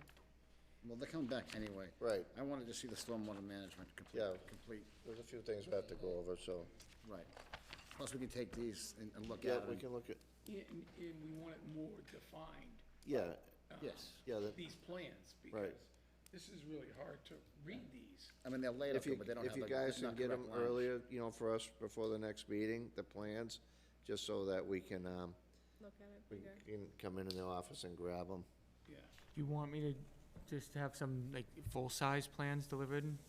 You know, Pam, do you Yeah, want me if to do that, and then you yeah. guys can just grab them? It'd be much easier to read. Yes. Yeah, How many I mean, I can send, like, you know, do you want 7 copies, or do you think in Yeah. just?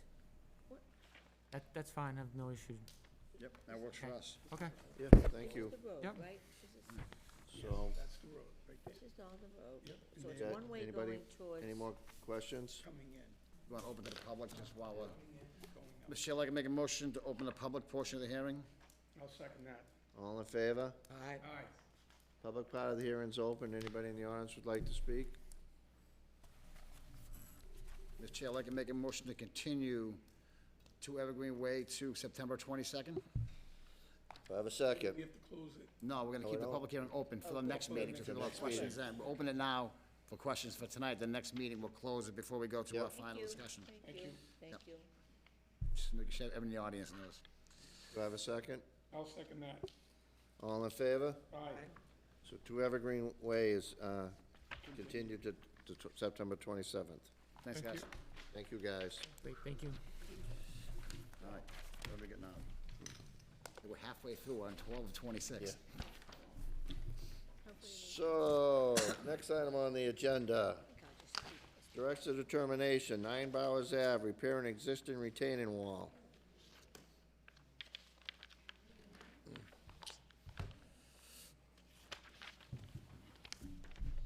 Hello. Good evening. So I submitted to you guys, you've already come and looked at it.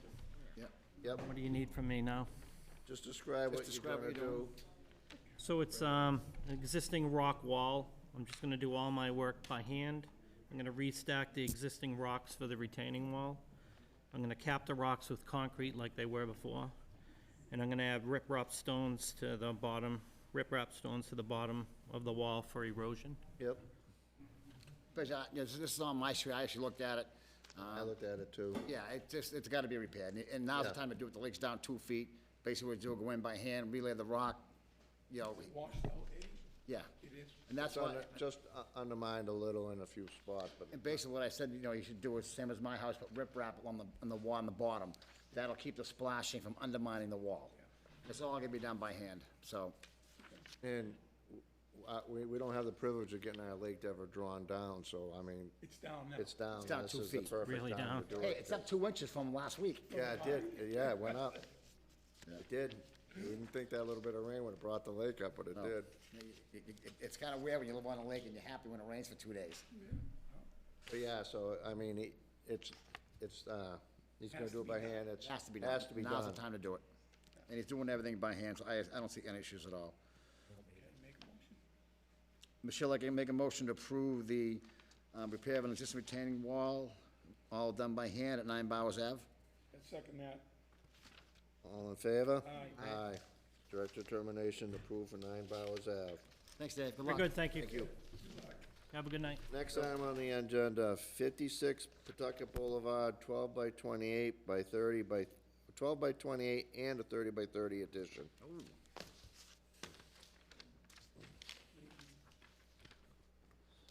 Is anybody here for this? I don't see anybody. So, this really should be an RDA and not a direct determination. I thought that was already, No, he only has it, he was supposed to get us some updated plans to show the elevation and everything. okay, so you're just waiting for listing plans, so Yes. you probably already talked to him, he knows it's an IDA. You didn't talk to him? People were waiting for the We- plans for him to come in. So original plans didn't have anything, then we asked him to put the 200-foot Elevations. buffer. Well, he had to put the 200-foot riverfront, then we asked him again to put into the elevations, just because we all know the property, and Right. it goes up high in elevation from Yes. the road to the house. And he came in person last week and said that, no problem, I can do that.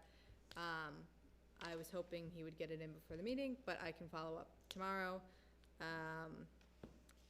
So it's up for you guys if, Because for the future work, if he wants to do any work on the bank or anything on the other side of the road, that would have to be done as an NOI. Right, so we just table this then, too. Yes, so, There's no, You can, because it's a director's determination, so you Yeah. can make a vote to deny the director's determination. And do it as an and require RDA. an RDA or NOI.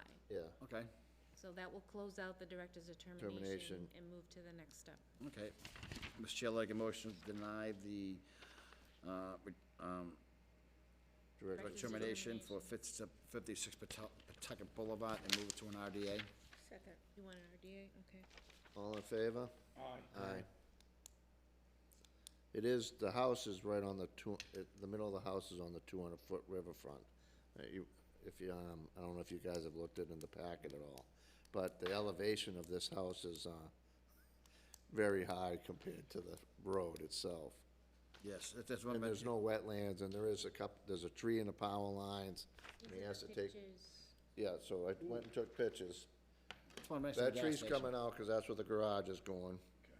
But that tree's in the power lines? No, that one is. That's right in the power lines. There's actually two of them there. But that's me taking a picture down to the road to show you the elevation. But that's why we want it on the plan with all the elevation.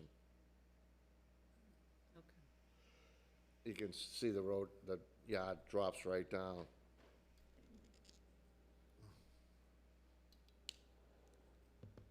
So it's, you know, even though it's in the riverfront, it's out of the floodplain, that part of the house. Yeah. But them trees right there, the power line goes right up. That's, I took, you know, to show you. Okay. Okay, Now, do we have to make a motion to request? we already did. No, we to deny. We did. Yeah, we did. So that automatically, it goes to RDA.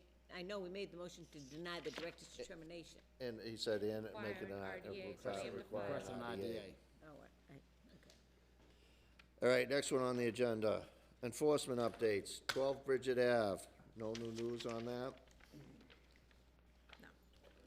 I Okay. spoke with Liz at Norse and, Environmental, and they don't have any information, they were never contacted Yeah. by anybody.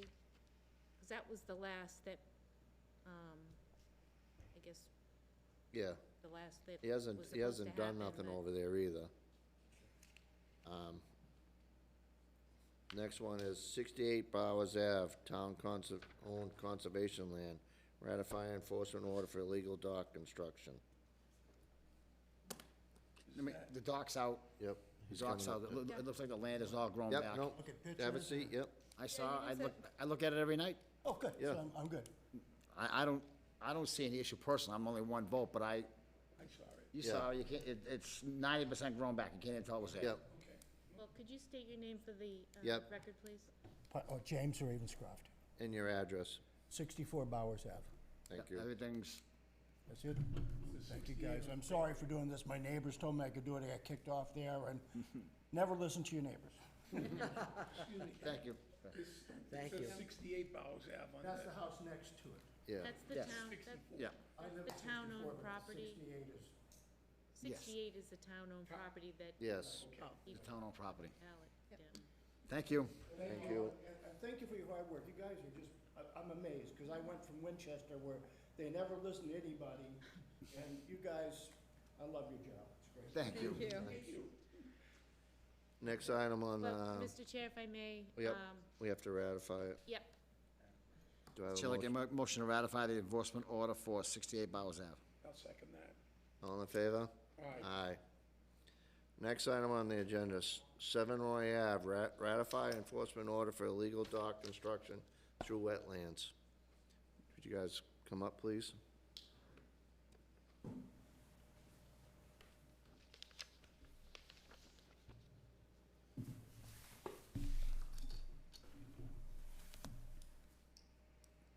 So, Peter St. Gelais, 7 Roy Ave, Tyngsborough, Mass. Kelly St. Gelais, 7 Royal. so what have you guys done since the last meeting? Just so everybody knows. From the last meeting, So, from the last meeting, we know that we've been in contact with Norris Environmental. Maureen Harold has been working with us. She reached out to Libby, I'm not sure what her formal name is, to Elizabeth at the state with an email. She corresponded back saying basically that it was, on to the commission, that Yep, if you guys wish to help us out move forward, so there was a whole chain back and forth. We talked with Maureen. We had our, it seemed like the biggest issue was or one of the first step issues was the common land piece. We had our attorney go, we gave him all the information. Our attorney's, David Claremont out of Drake It. He put together a letter for us. Sorry, we only made 3 copies. To have the 3 neighbors that are considered to be partial owners, for lack of a better word. Not sure, they were listed on the EO Oh, to you're have not- them. you're not owners, you have, it's kinda hard to describe. Right, but they all approved for Right, doing it. right. So we met with them, we talked with them, we had them sign that they were basically, didn't seem to have a problem with having the dock on there. Right. They And still, then- just not to interrupt you, but they still have to sign on the NOI too. Okay, yep. And then, no problem. so the next step is we already have a contract ready for Maureen to, with Maureen to move forward if, Yep, so board you, says we you can. have to, what you have to do is, you have to come up with a plan.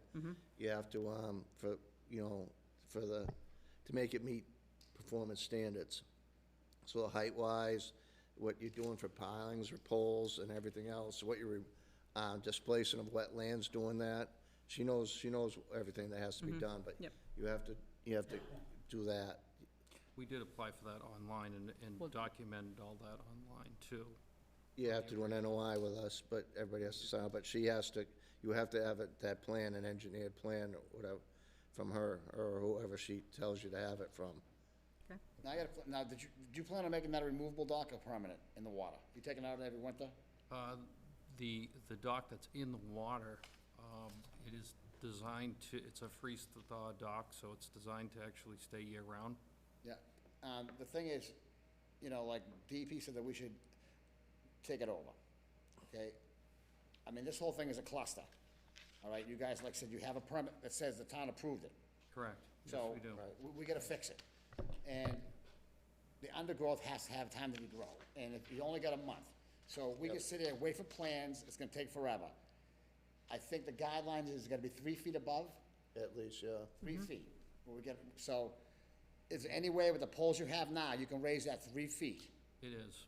Can you get that done within the next week or two? It is. You can come up. well, So some parts of it. it's an elevation difference, so some's But over every 3 feet. piece So what you, has to be 3 feet so, off.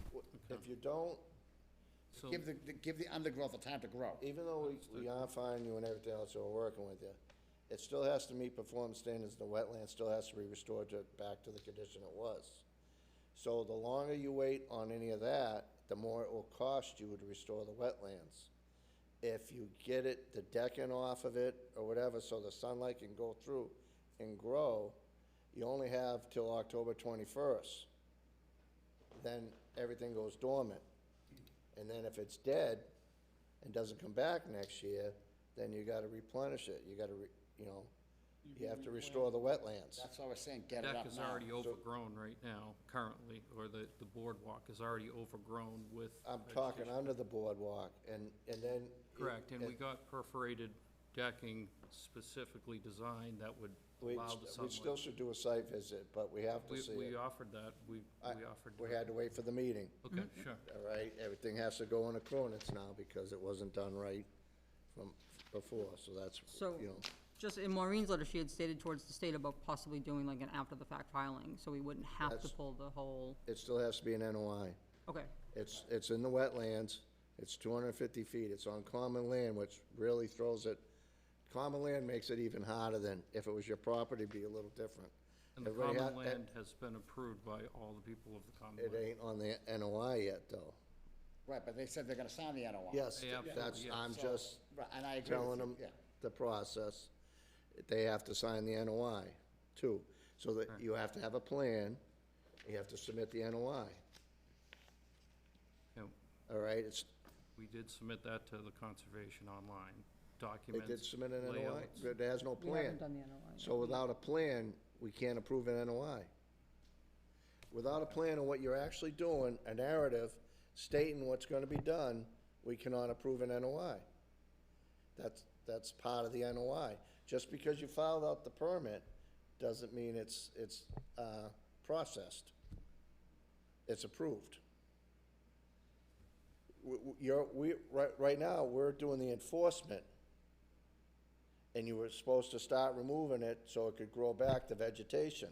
Well, hold on a second, we called immediately after this letter and asked, and you said not to do I anything. said, well, you guys went on vacation, and I said it wouldn't be an issue to this meeting.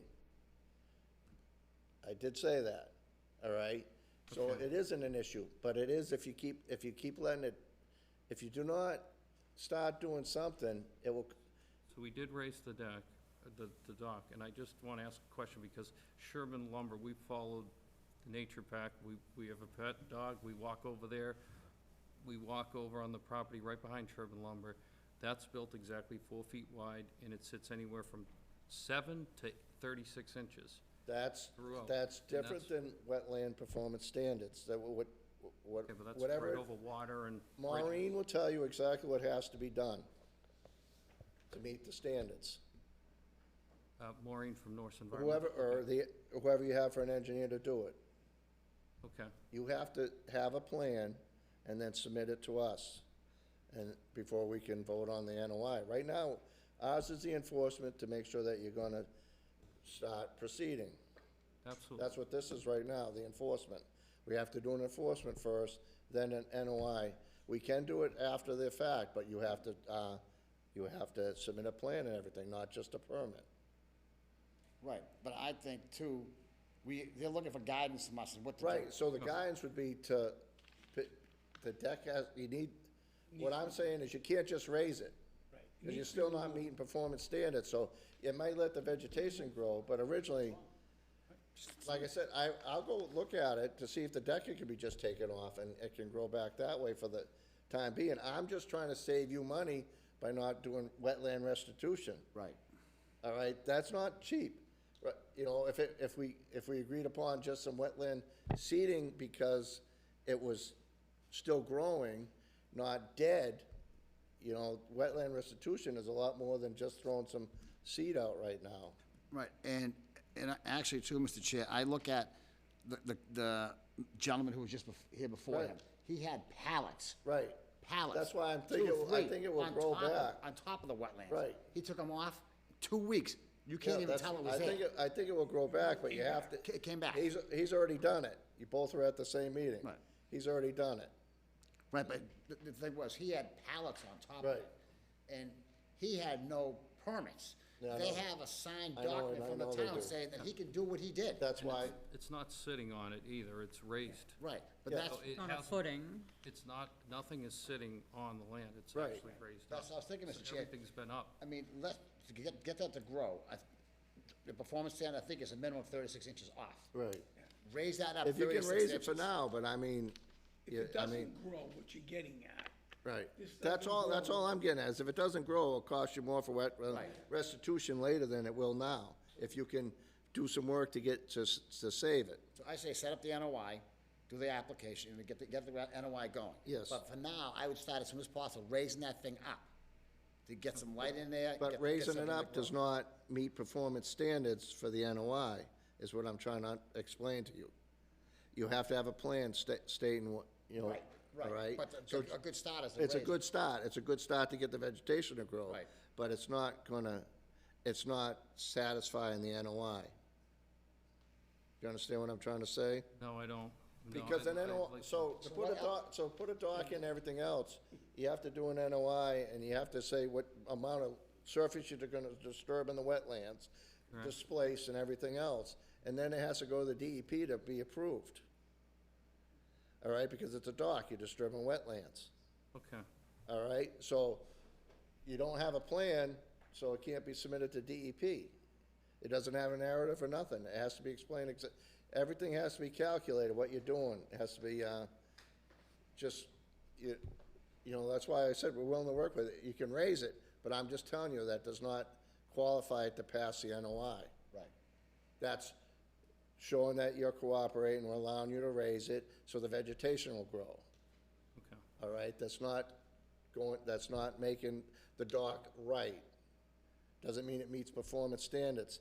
That is determined by whoever makes up the plan and the DEP and us. And I think too, like, if you came to us with the plan and NOI to do what you did out there, there wasn't one person on this board That that would would have approve voted it. yes. That would say yes to what you did. None of us would have. None of us. And not to be a jerk, but none of us would have. That would even if we did approve it, DEP would laugh at us. Yes, and turn it right down. But the only reason we're working Working with you, is because of a mistake. because you got a full approval from the state, went out and spent probably more than $20,000. state, from the town. Yes. You got a written letter from the town approving what you asked to do, and went out and spent probably over $20,000 on material. Right. To build what you did. And that's what we're trying to the get only at. reason we're working with this. The state wouldn't have approved it, and we wouldn't have approved it in the beginning. We went out, Eddie's on the water, we went out, looked at it, and I'm like, how did this even happen? And we've run into a lot of problems with common ways because, you know, neighbors can recant or whatever down the road. That's why it has to be signed on the NOI. They all have to sign the NOI.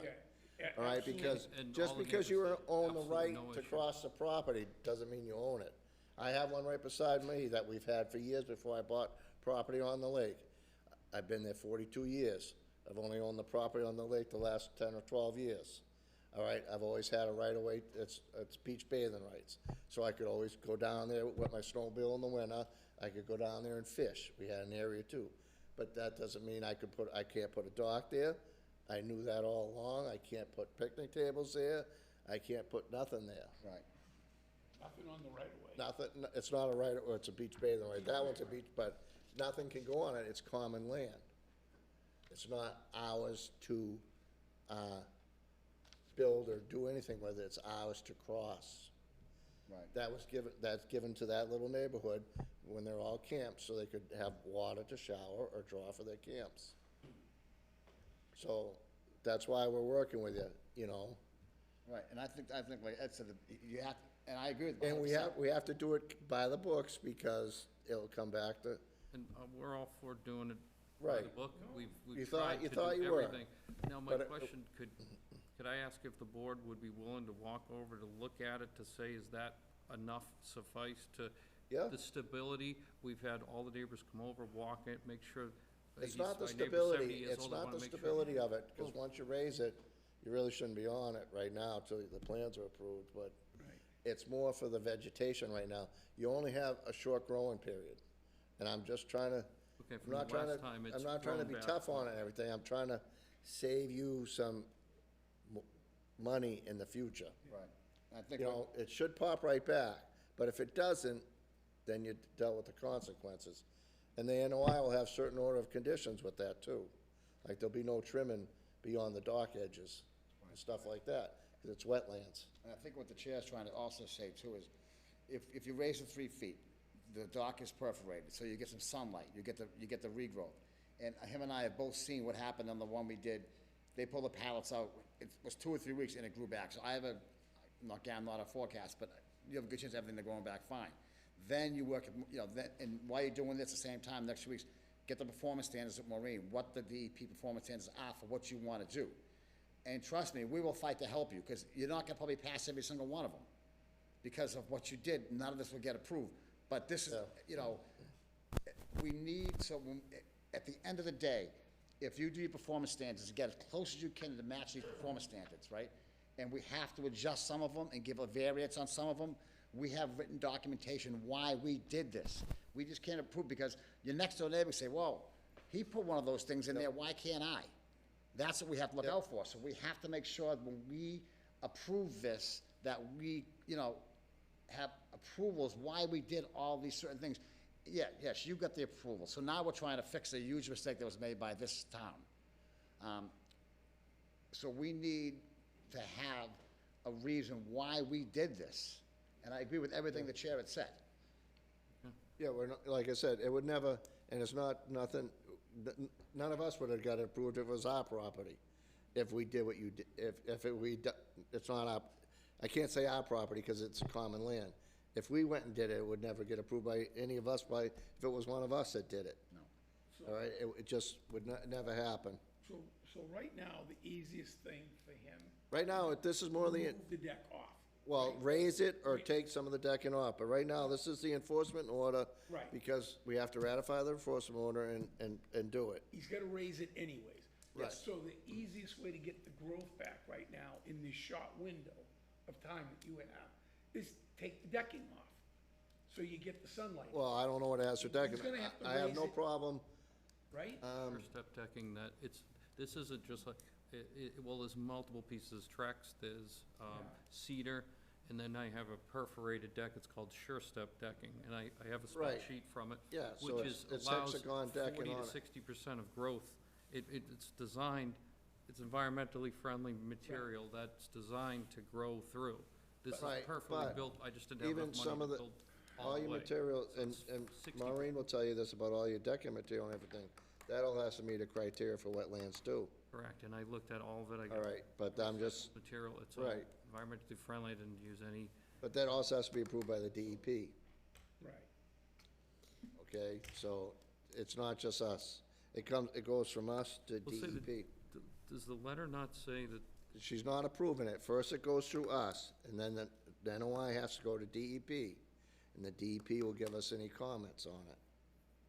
okay, the way I understood the letter that you had wrote to the DEP was that it's a town issue, and you work it out with us. No, it's for the fines in the common land. I didn't, not for the not for doing an NOI. Okay, not for an NOI.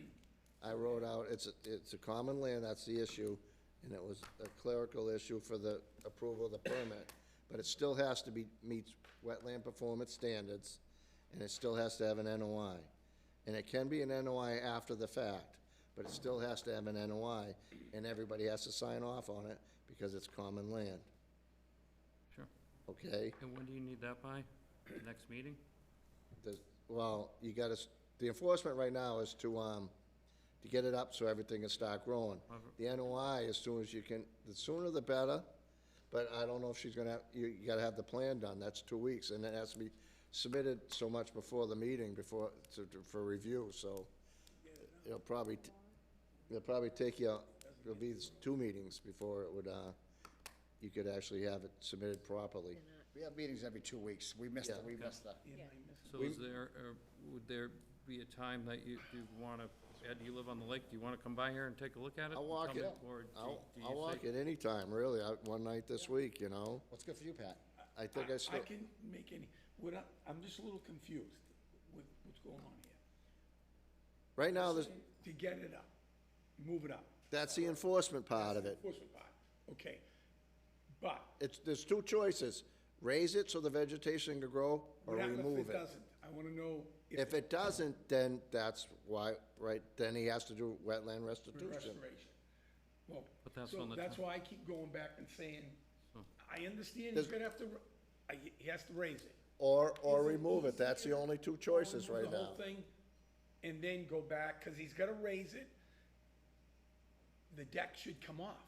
But Pat. For the growth, get the growth. There's no guarantee. Not if it's a honeycomb deck like what's on my dock, the sun will go through it. Sun will go right through that because like. It will, okay. Yes. So I don't Give a want to picture of see what that him, material is. we're trying to help him. Right. And I understand that. I just don't want to see you do it 3 times. But that's the only reason why I said, End up with having to reseed this whole thing again, cause it didn't work. that's what I was said, when they said about, Right. is a big issue, it's not a big issue, but it will be if the vegetation doesn't grow. Doesn't grow. And that's what my concern is, for you, cause it's gonna cost a boatload of money. We already seen, Ed and I looked at it, you've spent a lot of money, it's beautiful, absolutely, but it's not right. So, I don't know the easiest way out of this. No, this is, He's taking a chance. no, well, yes and no, but this is our enforcement. Yeah. He still has to continue to the, this is this is our enforcement, because we have to ratify it. Yeah. Because we only discussed it at the last meeting, and we didn't have a meeting in between. Right. If we had a meeting in between, we would've told you 2 weeks ago that you had to do the same thing. All right, there's only 2 choices, it's either raise it and get the sunlight going underneath it, or remove it. That's the part of that's the problem with the enforcement. It'll be raised this weekend. Right, So but, all the abutters, he has 3 other abutters on this. They're basically telling us they're all approving. right, but they still have to sign the NOI to Right, keep I it want that legit. in writing, there's no doubt about that. No, it'll be on the And NOI. you can hold them responsible too, if it isn't done right, correct? But they are that, the- no, but yes and no, but yeah, you can, but that wouldn't, That would never fly in court. that's, Okay, well, that's, I just not don't up. wanna see him. We're not trying to make this any harder than it No. needs to But be. I know, and that's what I'm trying to figure out Oh, yeah. now. Cause I know if you've looked at the dock, I went out and I was amazed. really was, beautiful job. Tried to do everything Yeah, right but- Well, to the T. we understand that, and Yeah, that's and- why I And said. we'll keep Right, following it. and But we that's why I appreciate you said, giving us that's advice. why I'm trying to clarify Thank that you have to have an NOI still. Right. This is just the enforcement part of it. And we're not being hard on you like, a month ago said it has to be done in a week, or it has to be done in 2 weeks. Sure. All right? But the longer you take, if the vegetation dies, Right. it will cost you more out of your pocket. That's the only reason why I'm just stressing to get it done when you can, sooner the Well, and better. Maureen was just saying, just wait to make sure we could have filed the NOI, that was. gonna be Yes, okay. after the enforcement, but you So- can't file an NOI without a plan. Correct, so she's waiting for us to say the board so we can do the NOI, Right, and well, that's, that's what, Take that's place what tomorrow tonight morning. is for, is to Yep. ratify the enforcement. yep. I mean, that's- I'd that's say not a that problem. I've been on this board 15 years, and this is probably the biggest Cluster. cluster I've been on, and probably the 5,000 different things I've been in front of. What I liked is when I first looked at it with Ed, he said, town's made a mistake, we have to help fix this. Yes. Well, thank All you. right. Yeah, Please. and I think that's important for you, because there was a lot of money spent. No, we We were told. Can, Yes, absolutely. can I just And ask? we feel really bad about that. I Thank you, appreciate and I- that. We're here to help you out, Right. but we have Absolutely. procedures I that we have to follow. Right. So that it doesn't come back on us again. And we just wanted to stress Back that on if you you again. did, too, that if you had come in front of us, it would've got denied, no matter what, it would never would've happened. It's there now, and we, both parties have to take care of it, Right. but the right way. Understood. I mean, like I said, it would never have gotten approved, because all it does is, if it opens up a can of worms for everywhere else. You see everybody with, Common land, cutting out wetlands to try to get through it, you know what I mean? yes, yes, See pallets all over the place, and that's, So Peter, you understand what you have to do next, and before you come back to us again, and what you need to do Yes. at this point? Okay, good. We'll try to get it all done by the next meeting. I don't know, it just, yeah, it probably won't because of timeline, because that's only 2 weeks, and how many days you have to have it in before the meeting to submit it? the town work with us on that if we give it the day Absolutely. before, or, Yes. if we'll go as Yeah, we Yeah. can. it doesn't have to be, a noticed hearing, it's just an update of. Sure. right. Let's put them on the schedule for the next You've meeting been for an pretty update. transparent, and you've been Yeah. very Put you on the helpful, meet- so We'll put you on the next 48 meeting, hours in advance of the meeting. September, 48 hours. So- 27th. September 27th. So we need a motion to ratify the enforcement. Mr. Chairman, I can make a motion to ratify the enforcement order for legal log construction on 7 Roy Ave. I'll second that. All in favor? Aye. Aye. I know it's aggravating. That's the easiest way to say it. Yep. All right, it's just, believe it, it's just as bad for us. Yeah, trust me, this is painful. All right, I've had multiple phone calls and everything else. It's just as Like Ed bad. and I have been discussing this all the time. It's like, we gotta try to help you, but it's If like, you we guys gotta follow have any the laws. questions, feel free to reach out, Yeah. okay? Just to clarify things, just to make Yes. sure, Let's, 'cause yeah. Yeah, Sorry, Do you wanna pick a night now to go? with- Yeah. I drive by it every night, but I haven't walked it. What day, what night, the weekend?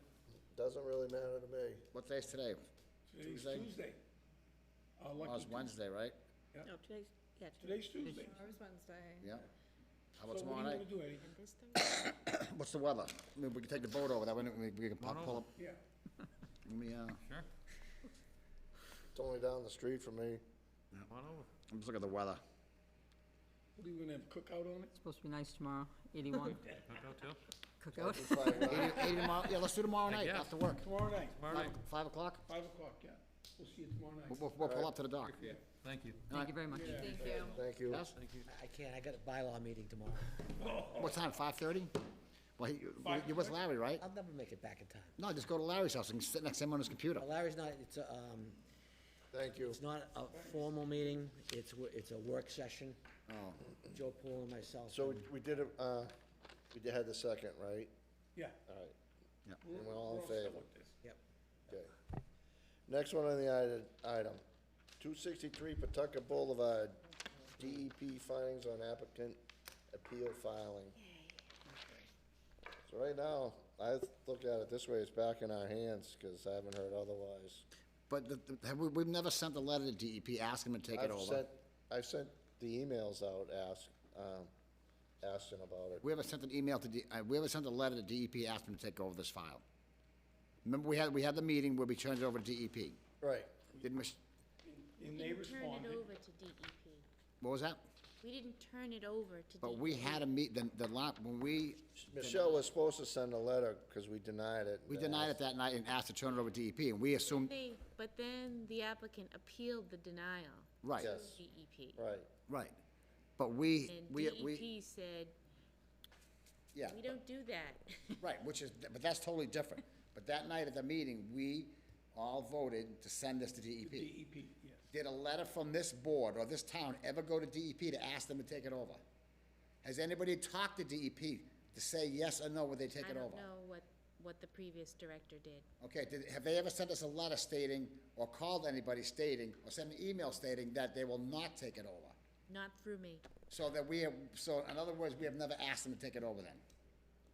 No. Is that Could we an RDA or a NOI? It was an NOI, and he paved the whole yard, and no trees, no nothing, put a block wall down. The garage and house is bigger than Bigger originally than the planned. plan, engineered plan. It's got 2 entrances to the road, not one. So their response to the enforcement order was to request a modification of the order of conditions. Yes. And we gave And them it's- modifications. It's 100 foot from the river, the edge of the property. Because they didn't want to remove all the pavement that they put Yeah. down. So they tried to tweak it a little just to. Put you stone know. around the edge for drainage. The commission tried to work with them, but they wouldn't. They said, no, we're gonna do what we want. So, the email I sent to James Freely today, sometimes when I send the emails to the state with the attachments, it comes back as fraudulent mail. Right. So it came back before I come here, so I'll send it again tomorrow. But I'm saying, we've never, DEP has But never said, Hopefully Alicia's back in this week, so she said she'd respond back to me when she comes back to the office. She's out sick. right, but I'm saying, but as far as this board knows, DEP has never been asked to take this over, Not that I know of. right?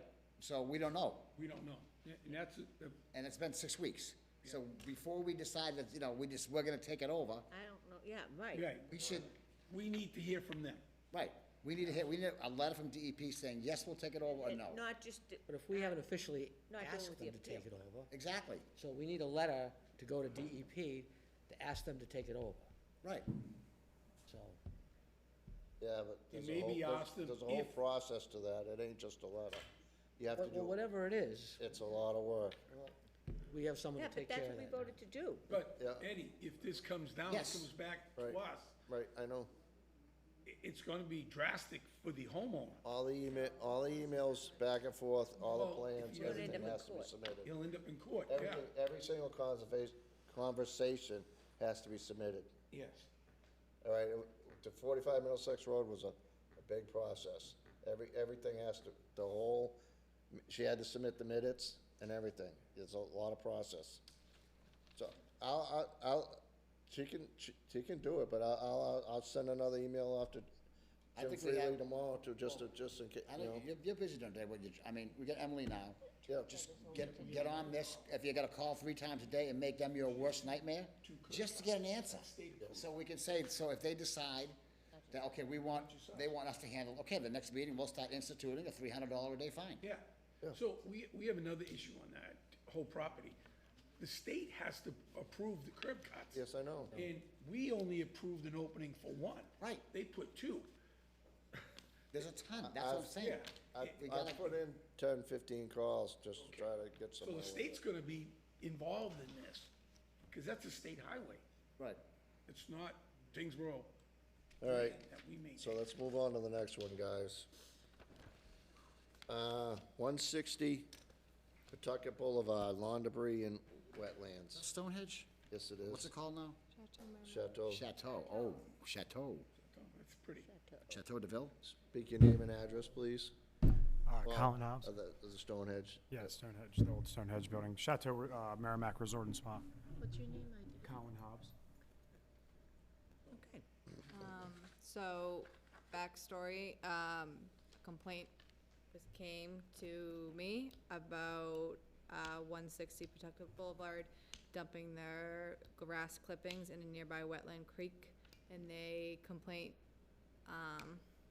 assumed it was near behind the building. I contacted Colin, I went out for a site visit, and there is indeed lawn clippings behind the main building that encroach a wetland bed and Lawn Creek. And we issued an enforcement order, and now we are here. So is the lawn clippings from the new owner or the previous owner? Both. Both. Both. So, It's all gonna be cleaned up, it's easy, all gonna be cleaned up and then find someplace else. If they wanna get a composting pile going somewhere out of the buffer zone, that's fine.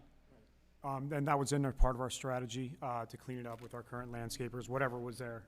And then I was going to ask if it was acceptable to have a compost area. You can have a compost yeah. area as long as it's out of the wetlands and the buffer zone. Great, So it's gotta be 100 feet from the wetland, from the resource area. okay. There was one other issue too that we have. When I was walking around, the dumpster area is also encroaching on the wetlands. So I just asked that either the dumpster be moved with a fence put around it, so debris cannot fly into it, and just asked to clean it up, whatever there is Sure. there. Yeah, and we were, it's a utility dumpster for the restorations, so it's rather large, but it won't be there in the future because we're finalizing all of the restoration for the property. And we'll certainly take care of that as well. so can we have a map of where the compost is going? Yeah, so when you So it's on decide, file. when Yeah. you decide where the, you'd like to compost, Emily, is contact- that all right? contact Emily, Okay. but we'll have to make sure that it's out of the buffer zone and everything Yeah. before you do it. Okay, So if you have an idea where you want it, contact Emily and she can come out. And I can also, I can either send you before or after, kind of like a RGIS map of where your wetlands are in the surrounding area, so you just had a rough idea. And then you can send me your compost plans and where you guys wanna plant them. Or yeah, I can either perfect, come yeah. out and do another site visit, but yeah, if you can just send it and then we can locate it somewhere strategically. It has to be We've- located to another. Yeah, we've been really compliant in all the departments, you so guys we're have. always want to make sure that we're Perfect. taking care of it yeah, appropriately. no, they've been very good, so. You've done a lot of work, thank Yeah. you. Really, it's a plus. It looks really nice. Yeah, been an undertaking. Thank you. You guys will have to come and check it out at some point. I missed a meeting there Tuesday, it was Wednesday night, The EO need to be we ratified. had a party there, Will the Republican enforcement order party, need to so, be Mhm. governor, Yep. and I was asked to come, and I was working, so I couldn't make it. I wanted to see the Fun, place. yeah, it was a fundraiser. Yeah. And it's prior to you owning, you had a lot of my customers come from Europe, and they love it. I've never had anybody say they didn't enjoy going there. And they're Europeans. Right. And they really enjoyed the food, the wine. I mean, when Mr. Campbell's built that was incredible. Second largest wine cellar in this country. Right. Privately. That's amazing. In Tyngsborough. Yeah, and we're happy to be a part of the community, and we want to bring back the nuance of the property and invite everybody in, so. It awesome. looks really nice. Yeah. Thank you. Well, thank you, guys. Thank you. And again, we'll take care of it, and I'll keep in communication with you, Emily. Sounds good. Awesome. Thank you. Thank you guys so much. Appreciate your Good time. night, good luck over there. Appreciate it. Thank you. So you have to So, notify. Mr. Chair, I think, the So we have to enforcement order ratify needs to this. be ratified, yeah. We have to ratify this enforcement. Okay, I'm sure like a motion to ratify the enforcement for 160 Pelican Boulevard, lawn debris and wetlands and the dumpster. In the I'll dumpster. second that. All in favor? Aye. Aye. Ratification is approved. Next one on the item, 14 Davis Road. We're getting there, 20, Well, we're doing good. getting there. Keep things moving. Who lied and told me it was gonna be a quick meeting? Yeah. Who lied? That You was me, I lied. lied. That was a joke. Liar. That was a joke when I saw 26, I'm like, yeah, but that's why I'm wearing slippers. Good evening, Mike. Mike, good evening. Mike Gagnon, 14 Davis Road. So, yeah, you can go ahead, but Chase and Emily and I went out and visited Mike's property, so. Complaint was filed to the town anonymously that Mr. Gagnon was filling in the wetlands in the back side of his property. Chase, I, and Ed visited on September 1st, 2022. We administered a admin letter sent to Mr. Gagnon saying that mowing of invasives would be okay, placement of hay bales as a start of an erosion barrier, and no more movement of rock piles. But before we even visited, there was no movement to begin with. So now, So this is to ratify the enforcement for the erosion control and, so that he can, and he has to do, submit a plan from a wetland engineer, to delineate where the wetlands actually are. Because of the On the stones. back, on the back property, on the back part of the property. On the side of the property, it's already lawn done. I'm just done. picture of perfect, the thank hay you, bales for you, so. thank I you. took pictures. He's willing to come out like 10 feet and put some stone, but not to block turtle travel or anything, and then between the stone and the wetlands, plant some blueberry bushes. So A buffer so you to- guys are happy with the, Yeah, what he's so done to can you bring up rectify can you bring up one of the rectify it? pictures of the property up there? Is it up there, Pam? I don't have it here. Oh, my God. I can show you. Yeah, show the GIS, I can show you on the, On the map. yeah.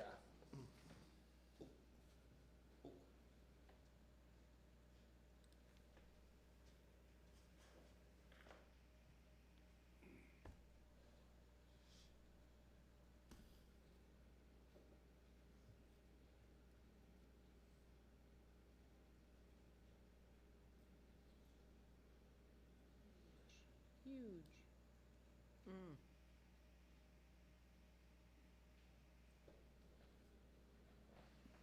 Oh, there's the road, sorry. Keep going. Is that the area? We're at 18, aren't we supposed to be at 14? Yeah, you get there, you come down. Okay, I'm sorry. Where do I want it? Stop. Yeah, you missed it, you gotta go backwards on this one. So, It's right up front. yeah. So along this edge is where the pigs are and stuff, so along here is where he's gonna put the stones out, like 10 feet out, plant blueberries. But down here is where he's filled it in, that's where we have to delineate where the wetlands are. He has to have someone come in and delineate it, dig some test holes to on the backside, where facing MIT, that property where he has to dig it to delineate it, and then, once we figure out where the wetlands are, then he'll have a plan to do the field. And- Perfect. And, So it sounds like you guys are happy with everything he's yeah, proposed. yeah. He's already been putting out the straw bales and stuff, so this is to ratify the enforcement and to, you know. I brought a picture of I spoke to you today, because Yeah, you want- at least brought a picture. Yep. I started, but like I told you, I put about 25 down, Yep. and then it dawned on me. Anytime, call me, because like I said, I'll take a test ride over and make sure it's all right, yep. That's, Stop to see if I'm doing it right, because I don't want to have to move them again. but like I said, just call me and I'll take a ride, it's not a problem. You know, this is, like I said, we had to ratify the enforcement. Right. And, go from there. So have you contacted anybody yet to come out to delineate the wetlands on the backside there? No, not yet, because I wanted to wait till Yep. today to Yep. see what you Okay. wanted me to do. I didn't want to do anything. Yep. Until you told me, I know you told me I could do this. Yep. and I haven't even looked Yeah, at that, so. yep. He's mowing the field, so, because it's all invasive weeds and everything, just to knock it down and. I have one question about that. Once I mow it, it's gonna be, the ground's gonna be exposed.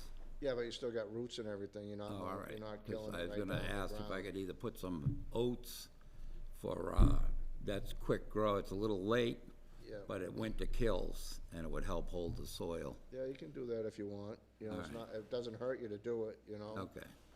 Saves you for any problem down the road. Yeah, well, save a lot washing away from it. Yes, I mean, right. it's a decent slope there, and, Yeah, because who knows if we could get 6, 8 inches of rain like we did. yeah, You so. know, when the, So, when they were but, doing but Flint's at Dam. least the oats grow fast. Right. They set a Right. good root, and then they winter kill, and, Yep. and they'll hold the soil, so, but I wanted to ask you that before I no, did that's fine. anything, so. All right, Yeah, so, just finish the hay bales and stuff, and, get someone to come out and delineate where the wetlands are. okay, And then once we know where that is, then we can know what you can do with the field. all right, You have to come back in once that's done, right, so that we know what we can, the field edge will be, right, once we know the wetlands. Once you have like a proposed restoration plan from whoever you decide to hire, present it to the commission will decide if they're happy with it, if there's any changes, and then it should be good to go to implement it. okay. All right, okay, so I gotta, just so I'm clear, I can plant oats when I mow it. Another question too. There was quite a few, you saw the locusts growing. Yep, There's quite a few right along the edge. Can I leave them there? if you want, yeah. I mean, they're not hurting anything. No. You want something growing there, so I figured Yeah. No, they're a plant. It shades the wetlands, it shades the water, but shouldn't hurt it. It stabilizes the it's bank. actually on the north, most of it on, the edge is on the north side of the water, so. Right. I don't know, maybe it will, but, It'll stabilize all the bank there anyway, so Yeah. it's not a problem. all right. Not many people like locusts. They don't what? Not a lot of people like locusts. It's just another tree. Yeah, I hate bittersweet. So, Would you like and to make a then I motion gotta, to ratify the enforcement order that we're gonna do? Yes. Ratify the enforcement order for 14 Davis. Oh, go ahead. nah, Wait a minute, just, so the other thing was, if I find somebody to come out, can I dig the holes when they Yes. come out? yes, Okay. when they're there, you have to dig it while they're there. Yeah, no, I understand that, I just didn't. Yes. I just really don't know the procedures Yeah. of this, I wanted to be clear, so if I can get somebody, hire somebody, bring them out, I can dig a hole. Yes, you can. Okay. You can dig the hole so they can Yeah, see. well, that's why I Hey, where the didn't know I wetland is could by do the that, so soil. that's why I haven't looked into anything Yep. of that for now, so. Yep. All right, So Mike, if there's any problem, you should just reach out to Emily. yeah, And she'll send you down the right road. all right, I appreciate that, so, Better. yeah. And And I will definitely no. do that, so. And I will, we can keep in contact, and then I can also just do site visits when I come by to pick up the veggies, to make sure you stay on top of it. Yeah, but if you have any questions, me or Ed, you can All reach right. out. Would you mind coming out and look and make sure the hay bales are okay? Of course. I mean, there's only so much you can see Yeah, from I'll up come out Friday, this Friday. here. I'll be there, I'm Okay, there every perfect. day. It's where I live and work. Many hours a day. Oh, he doesn't go anywhere. Oh, I know. So, He's part yeah, of that, Tyngsborough. that would be great, and then I'll get the rest of them out. It's just, I was diligently working, and then it just dawned on me, going, oh my God, if I have to move these, it's gonna kill Yeah. me, No, you did a good job. so, No, it's there just in case. all right. So, are we Okay. good, or? Yep, we're good. All right, thank you very much, I appreciate it. So you will get the enforcement order in the mail, just so you Yep. know it. All right, we're Yeah, you told me ratifying that, now, so. yes. Just so you don't get surprised when it shows up, All right, all right? all right, well, thank you, Okay, You're welcome. thank you. for coming, and good night. doing what you're doing. So I need a motion to ratify. I made the motion. Okay, second it. second it? Yep. All in favor? Aye. Next one on the enforcement update, 99 Long Pond Road, forest cutting encroachment, but we can't really do nothing till Laura Dooley and the abutter come back from vacation. So this is up by me. They logged out, this goes to the Girl Scout camp. So you got Martin Terrace goes to the Girl Scout, you got Autumn Street, Martin Terrace, that land behind there goes to the Girl Scout camp. And then, 99 Long Pond goes to the, Girl Scout camp. And that's it. They bought it, but it's also, this runs along the property line of, Pelham Well, and Hudson, right there so at the front Laura's of gonna go out and look at what was cut. She did, but she hasn't got back to, Okay. Is this a DCR cutting plan? that- yes. Yes. This was done, the thing is, we got wetland complaints about it. But this is just not to interrupt anybody, but just so you know, I was told that they can actually leave the logs in a stream if they find it less detrimental to leaving them in than taking them out. So something for future regulations to look upon, will not let that happen. And when was this done? Recently? This is just done now, the last 6 weeks. So the logging permit was issued December 20th, 2021. Yep. By Laura Dooley. Loggers came out within the last couple weeks. It's obviously spot logging, they're not just clear cutting. We started getting complaints from residents, so both on the New Hampshire and Mass side, that the loggers were providing wetland protocol, and then also, I guess, a nitrate Easement is on this property too, So. from the Pelham side. So I contacted Laura, we filed the enforcement order to the owners. Unfortunately, they were already done cutting 3 days prior, so they're basically out. Laura had no idea about this easement setback and was a little confused, as were we, just because the one guy just kept bringing it up, and we're just like, what the heck's going on here? So she's on vacation. The guy that's been complaining is on vacation. So I'm gonna look into it and we will get back and talk with her.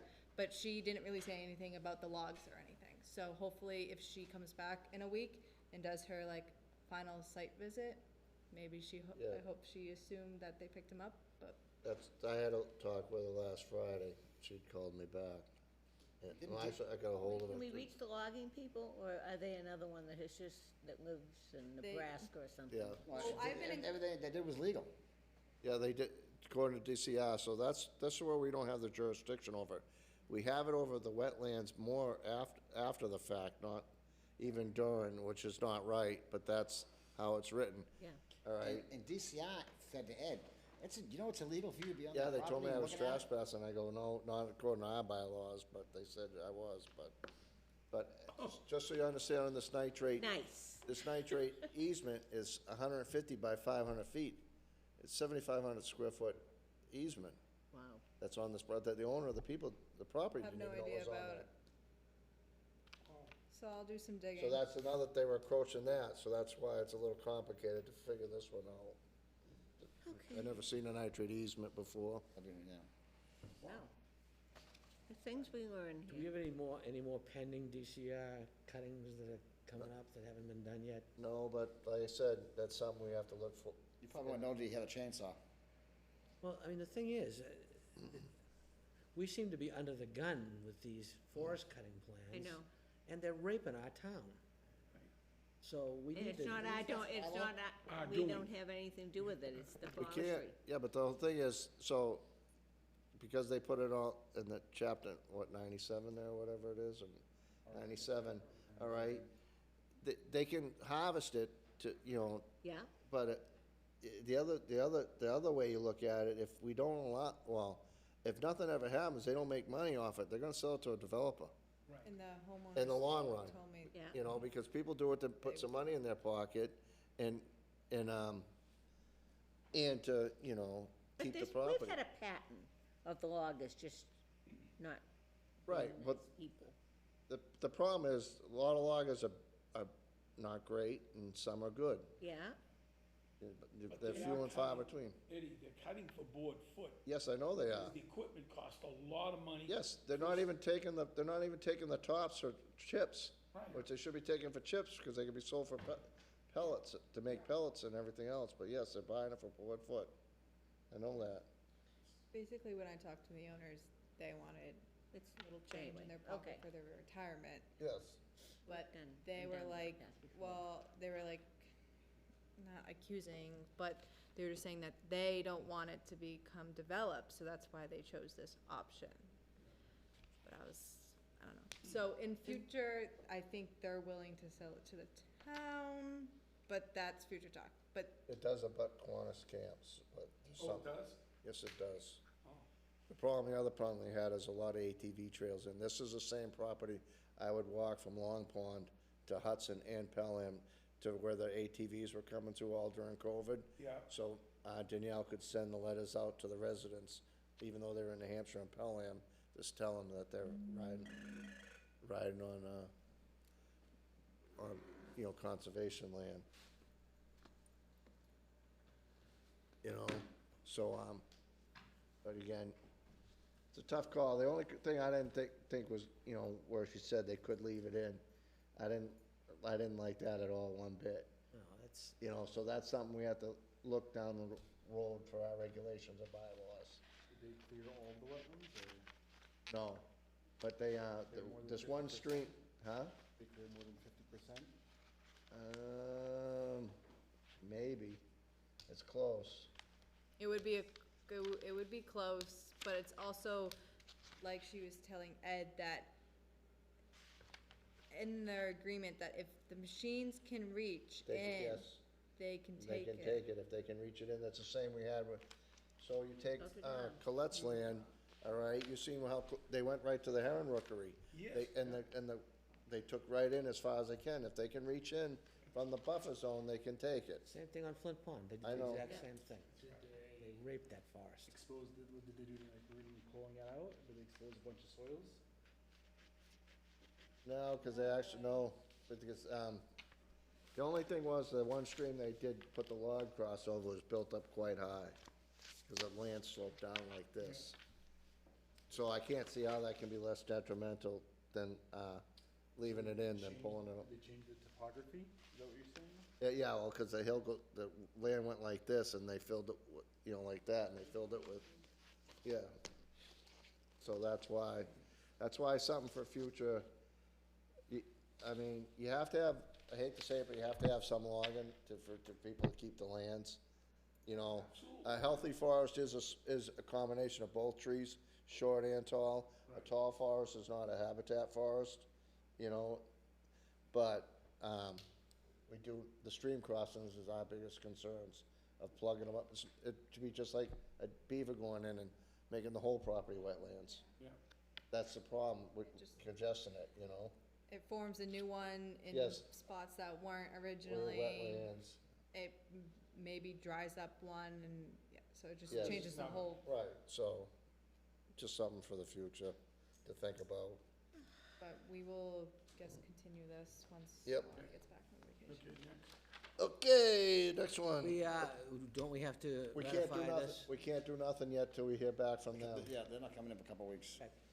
So next one is approval of minutes, July 12th, 26th, and August 9th. Mr. Chair, I'd like to make a motion to approve the minutes of July 12th, July 26th, August 9th, 2020, through the year of our Lord. Second, Second. all in favor? Aye. Aye. Correspondence, anything? New business. So, It's late. no, well, the land trust is going forward, so that's a good thing. So we just gotta go in front of the Yeah, town meeting to get it approved. Yeah, CPC, they came to, CPC granted us the money. they asked for, what did you guys ask for? We asked for 5 to 10, they gave us 25,000 to start it. Nice. So it is They- moving they- forward. ABCPC. They're gonna need it. And we're going, because it has to be a nonprofit corporation, and, you know, there's a lot of paperwork involved, but it is moving forwards now. Yeah, we started looking at the amount of work, plus we want to keep it separate from the town, so Yes. Yeah. we'd have to hire, you know, instead of using town council, hire our own lawyers, Yes. accountants, and to get it up and running. So it'll be nice, because now we can impose conservation restrictions on the property, you Right. know, and stuff. So, and, the only other new business, 115 Muscabot Trail, only because I went to the wrong place first. That rock wall's come out beautiful. It's all seeded, it's growing. The stone wall there beside George's house. Oh, it looks gorgeous. Yes, it's got granite steps. It's done a real nice job. Yeah, it's real So nice. that'll be in for certificate of completion soon, but it, Yeah, it looks gorgeous. it is. He did it, the grass is already growing. It was just hydro seeded 2 weeks ago, and it's already growing. Took them the so, whole summer to do it. yeah. So, that's the only thing for new Imagine the bill. business. Old business, 45 Middlesex Road drainage field change. That was, Jake, our town engineer, called me on it. They couldn't get the same, drainage stuff that they originally had on the plans. He said this would work and it's just as good, so instead of holding the project up for a couple months waiting for it, because he worked so well with us, I approved it as a administrative change. Okay, good. And, Thank you. Yep. and Scarlet Brook culvert work, that got postponed because of, just they couldn't get the slip-in pipe. And Emily went out with Jake this week, right, or last week to look at it. But that's been held up just because they could, that's why it didn't get done over the summer, they could not get the pipe. And when I went out on the site visit, the engineer proposed that they wanted to start this week. I drove by the other day just because I was in the area, and I don't think they've started. So it's in the works, but. And there's no wetlands really right there right now, well, no water. 'Cause There's no wetlands, there's no wetlands anywhere. Very low. It was just a little spot, but yeah. I'm surprised it's so busy with no wetlands. All right, last item on the agenda, 18 Bridle Pathway land donation update. So, the town administrator informed me that the commission needs to take a vote to accept the Accept it? donation. Chair, like to make a motion to accept 18 Bridle Pathway with flying colors. Do I have Second that. all in favor? Aye. So, in addition, the deed has been submitted by the donor, and town council will be working on all that jazz. Yep, So we had to accept it first, Pammy? And like, Yes. and, Yeah, we needed to make a vote. and I'd like to make also a motion on that then goes to the land trust, and that it goes into with the conservation restriction. Yes, thank you. Yeah, so we have to vote on Yep. that. I want, yes, I want to make that motion. That way it says we're taking it and we want a conservation restriction on it. Okay. Is that your land? go ahead, come on up. Thank you for waiting so patiently. I know, you've been here the whole night, Hey, like, this meeting went faster than we planned it would, so. I've learned a lot, anyway. So when you say conservation restriction, can you tell us what that entails? It can be a lot of different things. You could, so if someone donates a land and they want it just for walking, or they want it just for open space and no one on it, it can be on the donor, what they request, and then we can put, or if it's given to us, we can put special conditions on it. It can vary on what you want the property for. So like, that is all wetlands, so it will basically be, and I don't think that butts the state forest, does it? Not on the that other end, side. no. the no, other there's side. passive and active recreation. Right, It so, could be yeah. deemed passive recreation or So active. someone can go there and look and see any salamanders, whatever on there, but you can't do nothing. So, They can walk upon the property, but they can't. okay, so Ed, with that being said, has the donor put any type of conservation requests in for that piece of property? can. She did? No. No, she no, didn't. she didn't. No. She did not, So it's up okay. to us to decide what we So want to do with like it. Schuburn has a few, like the Schuburn Estates. You're familiar with Schuburn Estates?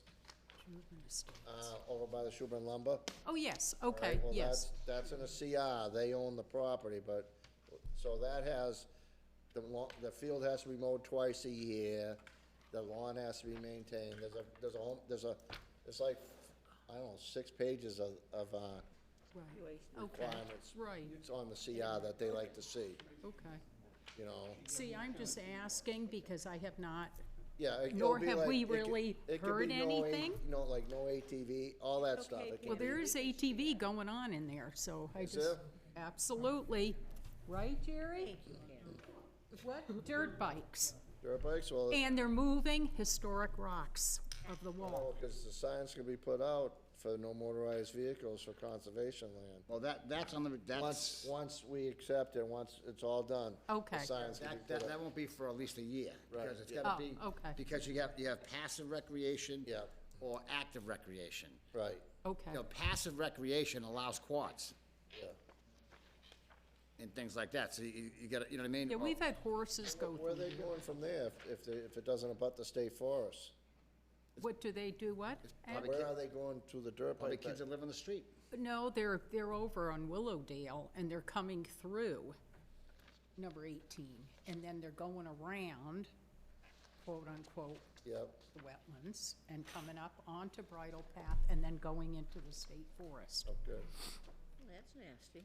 But going, and those are boundary lines back there, those walls, and they're historic, and Jerry has, You two are sitting back there. But Jerry went and told the kids, don't move those walls, because they moved the rocks so that they could get their dirt bikes and stuff in there.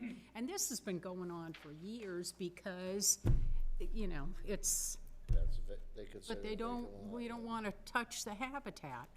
So I'm just mainly here waiting, just to find out what the status is and how we. It's a process, but once we get our land trust established, then it becomes easier to do CRs and everything else. Right, then the land trust, most likely will happen, once the land trust gets formed, that land will go into the land trust inventory. Then the land trust will actually decide what they want to do with the land. They could carve out a parking lot in the front of it for 5 cars, so people can pull their cars up and put walking paths through that whole 2 acres. Or decide whatever they want to do with it.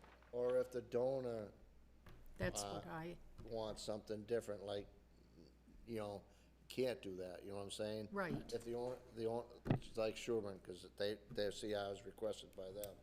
We Okay. control it, but it's. Right, just like over Kiwanis, we have all the Yes. acreage over there. Yes. We cut out a big parking lot with walking trails and paths and tables. Every piece of property is different that we buy and put in the conservation restriction on.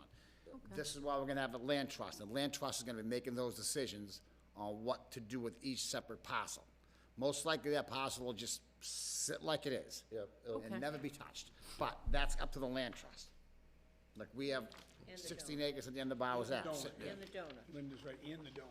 Yeah, right. Well, Yes. a lot of times, if the donor just donates it, then it's a land trust. Then it's a land If the trust. donor has specific Yeah, like requests. the thing is, you're Yes. not gonna change Sherburne because it's in a land. No, No, Sherman has to stay the same way it is. You can't, it'll go to the land trust, but the land trust can't change it. That's got a conservation restriction written by the homeowner, well, excuse me, the donor. okay, thank you. You're welcome. yep.